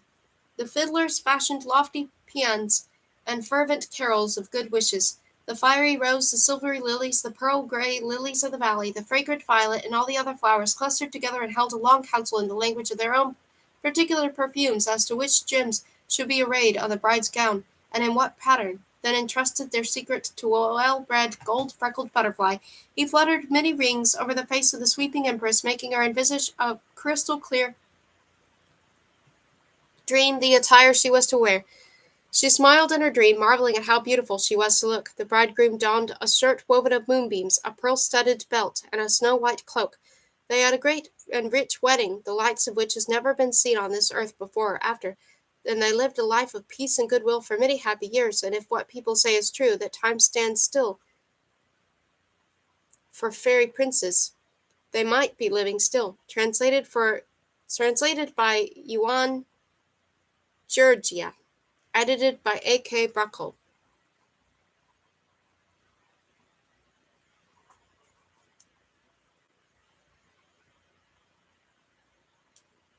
Poor Dionys. And likewise, if I were to close one eye, my hand would look smaller than when keeping both open. Were I to have three eyes, I should see it larger still, and the more eyes I were to have, the larger everything about me would look. Yet born with a myriad of eyes, offspring of some colossal creatures, their size in direct ratio to mine, they would look to me neither larger nor smaller than they would now. Imagine a world shrunk down the size of a rifle ball, and everything in it shrunken accordingly. The denizens of such a world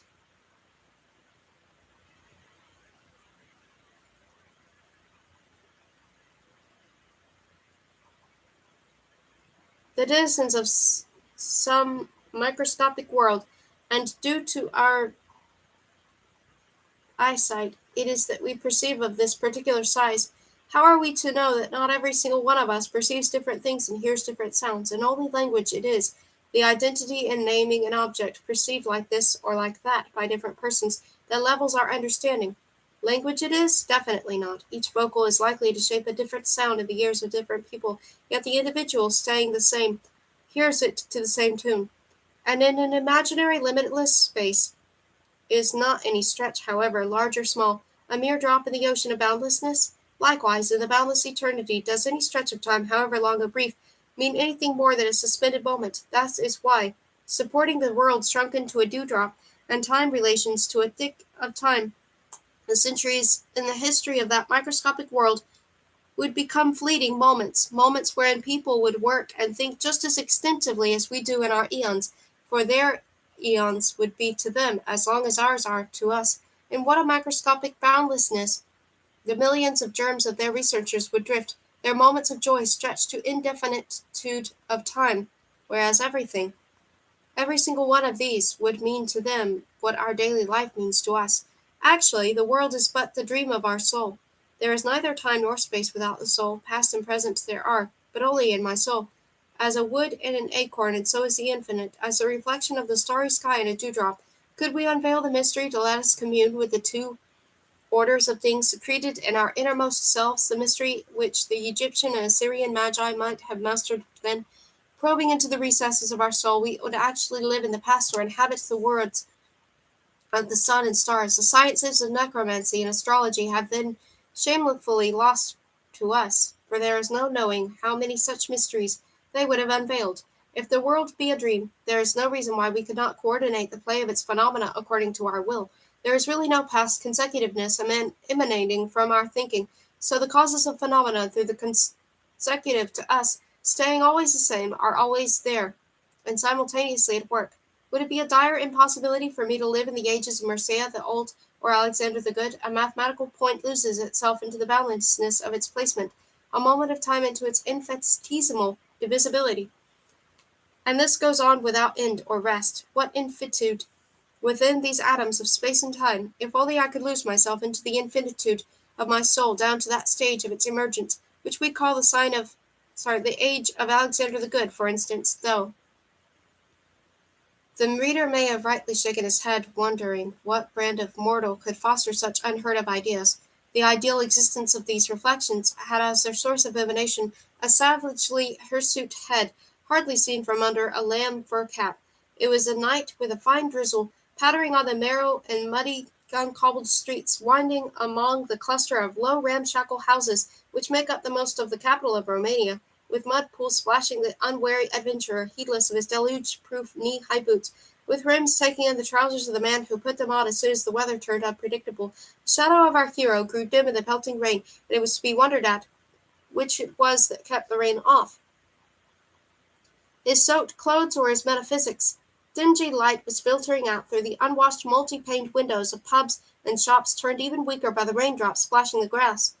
Here and there some romantic was passing by, whistling a tune under his breath. A lout or two, their brains soaked maudlin with the fumes of wine, made conversation to the walls and the wind.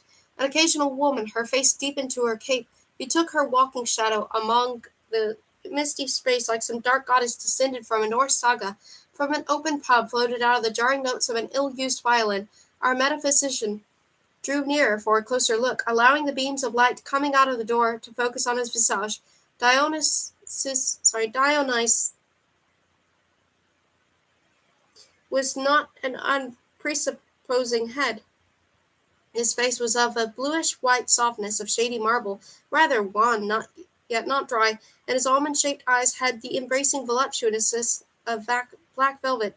They set to swimming in their sockets when a gentle, though candid smile lit up his visage at the spectacle he was contemplating. What was going on? A gypsy urchin, his undersized head in a hat whose stretched-out flaps made it a fit symbol of boundlessness, with boots that could take his whole body, with a great coat falling down to his heels and obviously not made for him, was ill-using a sparsely haired bow, while his dried-up fingers were pinching off key strings, resulting in an uncanny squeal, and a spindly Hungarian, his bare feet in large straw-stuffed slippers, was trotting on the dirt floor. However unsightly this spectacle to the aesthetic sense of the wayfarer, it had an unexpectedly welcome influence for our hero. Shaken off from the high horse of his metaphysical imaginings, noticed at last that the rain had soaked him through.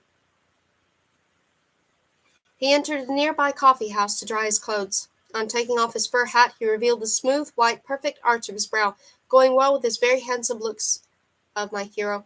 His longish hair fell in black in tresses, yet its unkempt dark dryness made a pleasant contrast to the lad's fine, sweet, and childish face. He hung his greatcoat on a hook, and while relishing the flavor of a Turkish coffee, his soft, shiny eyes wandered back into the purposeful dreaminess that is at times so becoming to boys, for gravity will always make a winsome contrast to boyish countenance. Within these smoky walls, whereupon the odor of tobacco, the rattling of domino players, and the regular clang of a wooden grandfather clock had left their imprint, a few slumbering lamps were burning, scattering forth yellow streaks of light through the stuffy air. Dionys set to penciling a mathematical calculus on the old table of polished wood, often smiling to himself. He had a quite candid smile, sweet one might call it, though toned down by some deep-rooted melancholy. At his age, melancholy is the token of orphans, and an orphan he was in existence, as there are so many in this country, without hope of an inborn unpracticality to boot.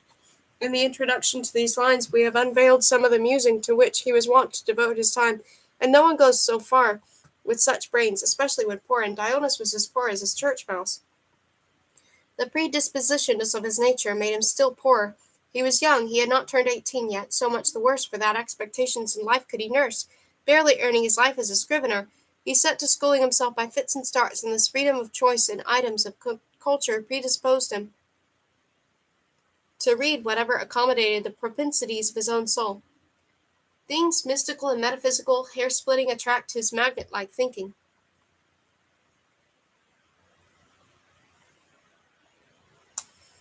No wonder that dreaming meant life to him, whereas life was but a dream. No wonder that he was growing superstitious. He had often envisaged the sad, long, monotonous years that lay ahead, with himself like flotsam adrift on the wash, unloved, for he had no kin on the whole wide world. A lover of solitude, spiritually misfit to strive for a better fate, he was bitterly aware that he would extort neither a caring smile nor a tear in his order of reality, as he was wont to call it, that neither loved nor hated. He would pass out like a spark no one cares about, not a soul. His hermitage, a dark, cobwebbed cubbyhole in the archives of bookkeeping office, and the idle live and let live atmosphere of the coffee house were the innards of his life. Not a soul to inquire whether he possessed a heart, whether he would care for smart attire, as so many children were asked, or whether he would wish for love. Love, the mere thought made his heart throb. How he would love! If only he could prostrate himself in worship of a maiden reciprocating with her own heart, he would imagine that silvery shadow with white visage and golden hair, all ideals being fair-haired, and almost feel her warm, narrow-shaped hand in the grip of his own, her eyes melting to tenderness under his kisses, his soul being life thawing away while feasting his eyes on her, forever feasting his eyes on her. At a scattering of tables there were foursomes of gamblers, with dishevelled hair, holding their cards in one shaking hand, snapping their fingers with the other before laying the stakes, speechless lips moving, and gulping noisy mouthfuls of coffee and beer in front, some show of triumph. Over there a man was chalking the green cloth of the billiard table. Another one, top hat tilted back and hands clasped at his back, a long cigarette hanging from his mouth barely sticking to his lips, was gasping at the portrait of Dmitri Zabalkansky, Zabalkansky, hung on the smoke-covered wall with real interest or just for the heck of it. The grandfather clock, the faithful interpreter of time, clanged its metal tongue 12 times to let uncaring people know that the 12th hour of night had petered out. Dionys made himself start for home. Outside, the rain had abated, and a wan, cold moon was drifting among the meshes and waves of bluish-black clouds. In the center of an untended garden, where the pigweed and other weeds had overgrown to greenish-black thickets, a derelict house was looking out through its cracked window-panes, its moss-grown, rotten eaves shining as rime in the cold moonlight. A flight of wooden steps led to its upper floor. The large jar on the balcony upstairs was swinging to and fro on its only hinge. The steps were rotten and blackened, some were missing altogether and rocked under the skip of every other step, and the wooden balcony groaned and rocked under the weight of one's footsteps. He negotiated the wilderness of the garden and the run-down fences and climbed the stairs with sprightly steps. All the doors were open. He entered a large, high-ceilinged, sparsely furnished room. The walls had turned black with raindrops trickling in from the attic, and the whitewashing had caught a slimy film of green rot. The window sills had given in under the weight of the old walls. The grills had been broken with their only rusty roots showing out of the rotten wood. In the corners of the ceiling, supported by long rafters, the spiders were going about their silent and peaceful work. In a corner of the room, on the bare floor, several hundred of old books were slumbering in random stacks with their Greek lettering bright with Byzantine wisdom. There was a bed in another corner, and contraption of a few boards sat on two horses, spread over with a straw pallet and a red quilt. In front of the bed there was a dingy table, the top of which, turned ruddy with time, stenciled in Latin and Gothic lettering, were sheets of paper, verses, tattered newspapers, and short-lived pamphlets that were handed out gratis. A truly ungodly disorder. The moon was pouring down her fantastic light by the window, bleaching the floor chalk white. The moonlight reflected by the windows painted two silvery squares on the bleak walls. The cobwebs were shining gaily in the moonlight. Above the books, slumbering in their corner, rose the angel-like shadow of a man. A book supported the full-sized bust of an 18-year-old boy, his hair dark and long, his lips thin and rosy, his face flawless and marble white, his eyes large and blue beneath thick brows and dark lashes. The blue eyes of the boy were so shiny, so deep and clear, that they made a spectator warm up to their innocent, tender, rather feminine look. Though the portrait of a manly-clad person, his delicate white and small hands, the finely drawn, dewy, shiny, and soft pallor of his visage, his unfathomably deep eyes, his smooth, girlishly narrow brow, his longish, wavy hair might have led one into taking him for portrait breathing lifelike in the light of the full moon, and his eyes dazed with superstitious foolishness, he uttered quietly in a tear-choked voice, "Good evening, Papa." The shadow seemed to smile in its wooden frame, so he drew closer and kissed the portrait's hands, face, lips, and bluish, glowing eyes. Deep in love with a long bygone being, he would have had this cool moonlit night stretch into eternity with this sweet, incomprehensible, yet so blissful madness lasting forever. So it was on this figure, a mere portrait, that he focused his love. So much shape had this wretched, wasted life. Truly, it was his father at his age. His mother, a pale, tall, fair-haired woman, had often told him about his father, lost while still a child among the lower classes by some whim of fate, unfathomable, keeping to himself the secret of his name. He found lodgings with an old priest who had a daughter, Maria. They fell in love.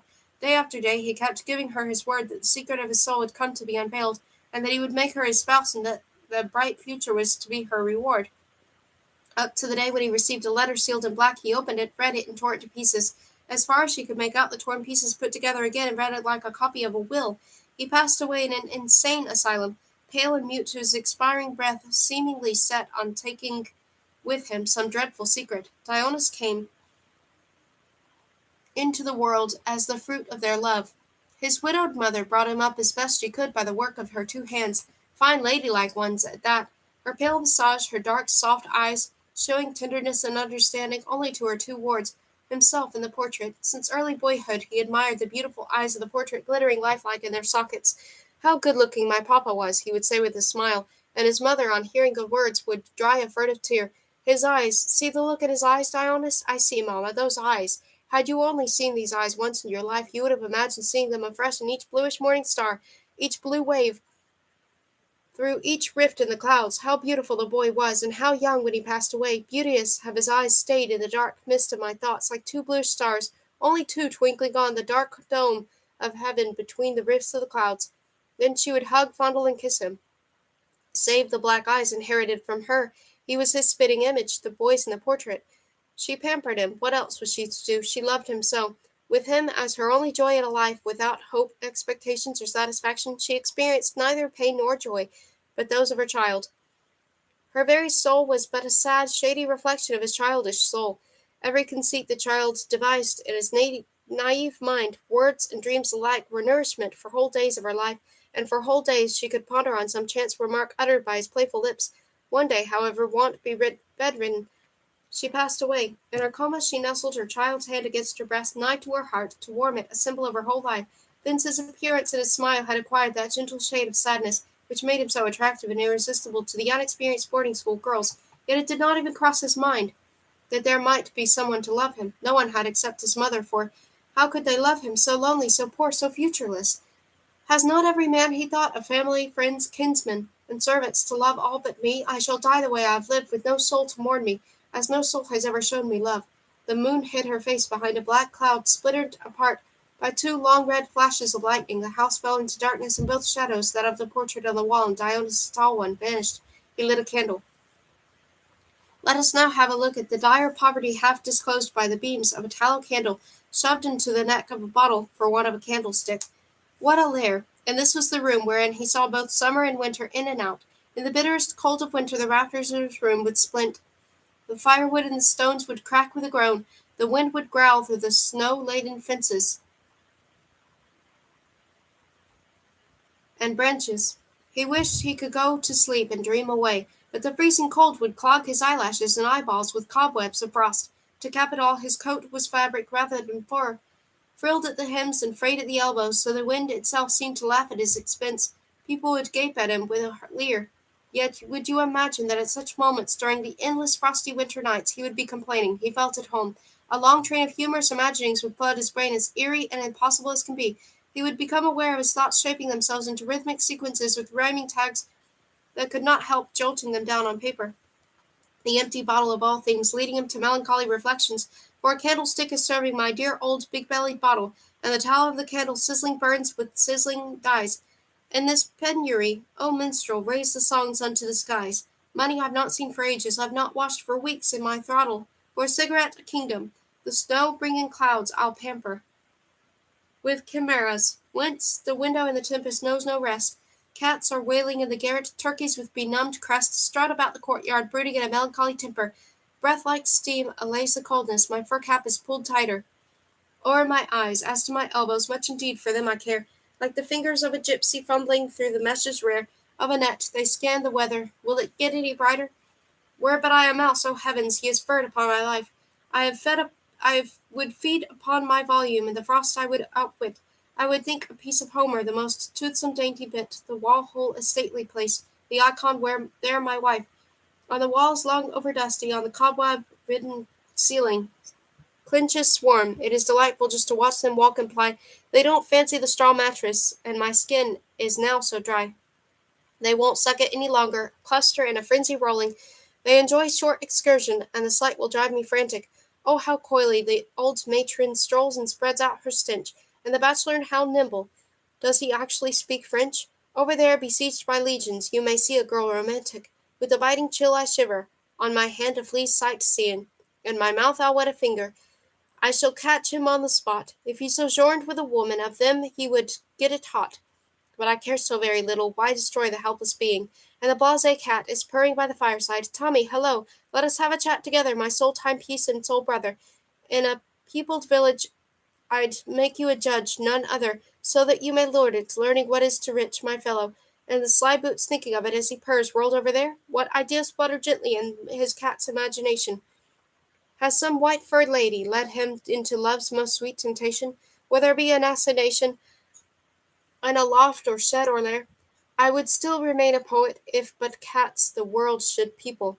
I would, tragically mewing, set up eulogies like Garrick, watch, while basking in the sunlight, the mouse-tails beside a hayrick, and by moonlight walk the garret, ramble on the roof and steeple. If I were a sage, my feelings would experience mad division, and a hollow public lectures for ideals I boldly flight. I'd show the generous youngsters, the young ladies gay and bright, that this world is merely dreamland and a tomcat senseless vision, as a priest in yonder temple dedicated to the power which repeated its own image has created the cat kind. I would shout, O tribe of Tommies, woe to you and yours for mind. You have disregarded fasting, kneel in all, O cats, and cower. Are there such as holds the tables in reverence uncivil, disbelieving supernature and the dreaded oversoul, which the destiny of kittens can upon demand unroll? Don't they fear the godless creatures hell and bats, spirits evil? And if they must sit, spit on him, honest cats, and with no nonsense. Don't you see what lavish wisdom lies concealed in you, your claws, soulless brutes, he gave for scratching, whiskers to purr with, and paws to feel gently? It is worth them you mean to touch, his essence? Ah, the wick in my poor bottle is diminishing to naught. Go to sleep, my dear old Tommy. It is night, and we'll be dreaming, each on his own wretched bedstead, dreams of gold and fortune being. If I could but sleep yet, can I? Sleep, thou balm of my sick thought. Wrap my being in thy silly harmony, come restitution, sleep, or death. Whiche'er is willing, it's same to me, it's all's wrought. Whether cats and fleas and moonshine will still be my mates or not, I don't care a button, do I? Poetry is destitution. Yet this night of all nights, Dionys is unreasonably cheerful.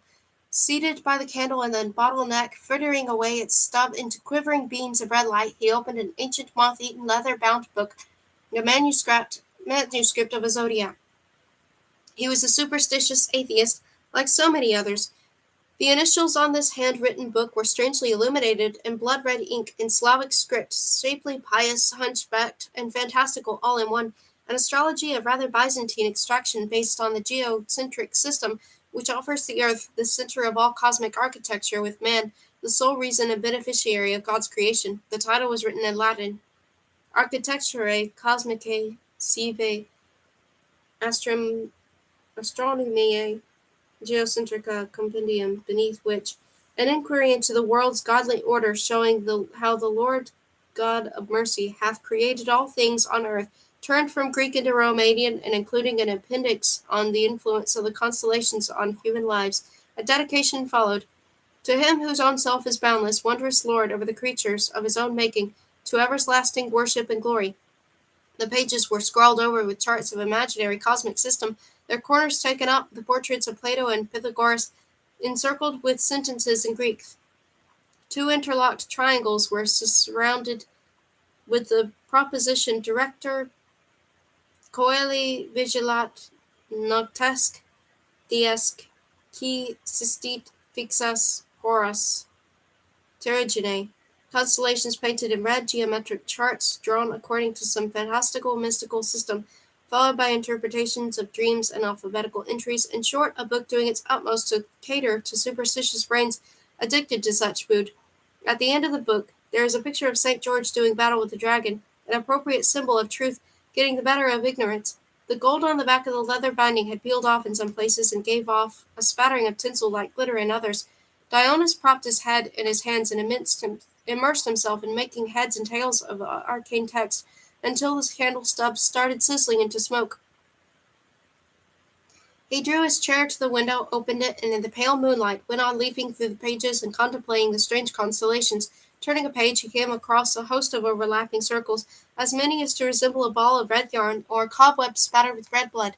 Then he raised his eyes and gazed dreamily at the smooth face of the moon. She was journeying, beautiful and limpid, in a translucent, deep and clear sky across silvery fluid clouds and a large stars of molten gold. Another thousand skies seemed to stretch further beyond, their supposed entities shimmering through the blue depth of one beneath. Whoever could tell, Dionys was musing, whether the sign be in this book which might enable one to probe into its essences of one's soul, into spaces spread over with a splendid, dewy, floating blue.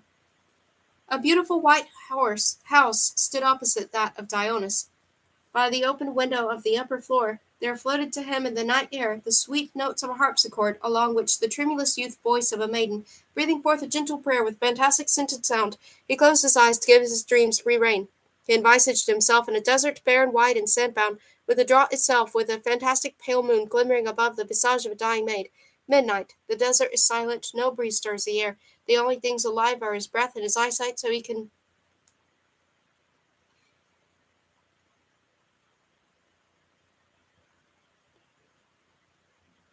spy high up in the sky a white angel kneeling on a silvery cloud, his hands joined, chanting divine, deep, tremulous prayer, a maiden's prayer. He half opened his eyes and beheld beyond the open bow window a brightly lit drawing room, a youthful maid, a white gown flowing about her, enthralling the keyboard of a responsive piano with her thin, long, delicate fingers and accompanying the gentle sounds of some divine score with her sweet, tender voice, as if the genius of Shakespeare, the divine Briton, had breathed out into the world another lunatic angel, another Ophelia. He closed his eyes afresh and kept them closed until, back in the wide desert, the white palace merged into the silvery cloud and the youthful maiden and the kneeling angel. Then, forcing his eyes to close tighter, he drowned his dream into a sea of darkness, shutting out the images, yet could still hear the receding farther and farther away, like a dim memory, the prayer of a maiden. The music had long ceased, and he, a wilful prey to his imagination, still kept his eyes closed.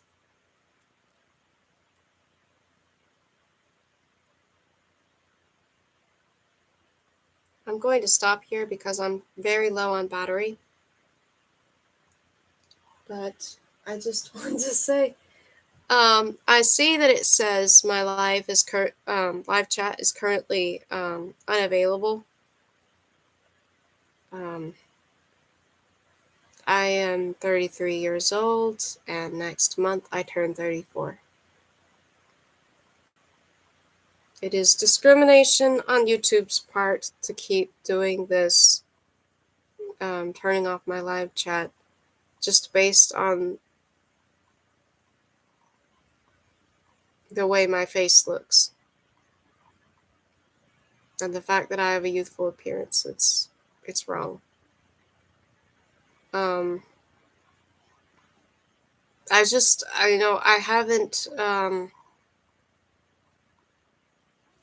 I haven't taken bad care of my health. I don't do bad things to my body that would cause me to age badly. That's part of it. The other part of it is I also inherited a youthful appearance genetically through my father's side. So, anyway, I'm 33. I was born in 1991 in winter. Next month, I turn 34. And I don't appreciate YouTube taking away my live chat over that. But I think after a while that YouTube will actually realize that I am 33 and almost 34. Goodbye for now. I have to charge the Nook.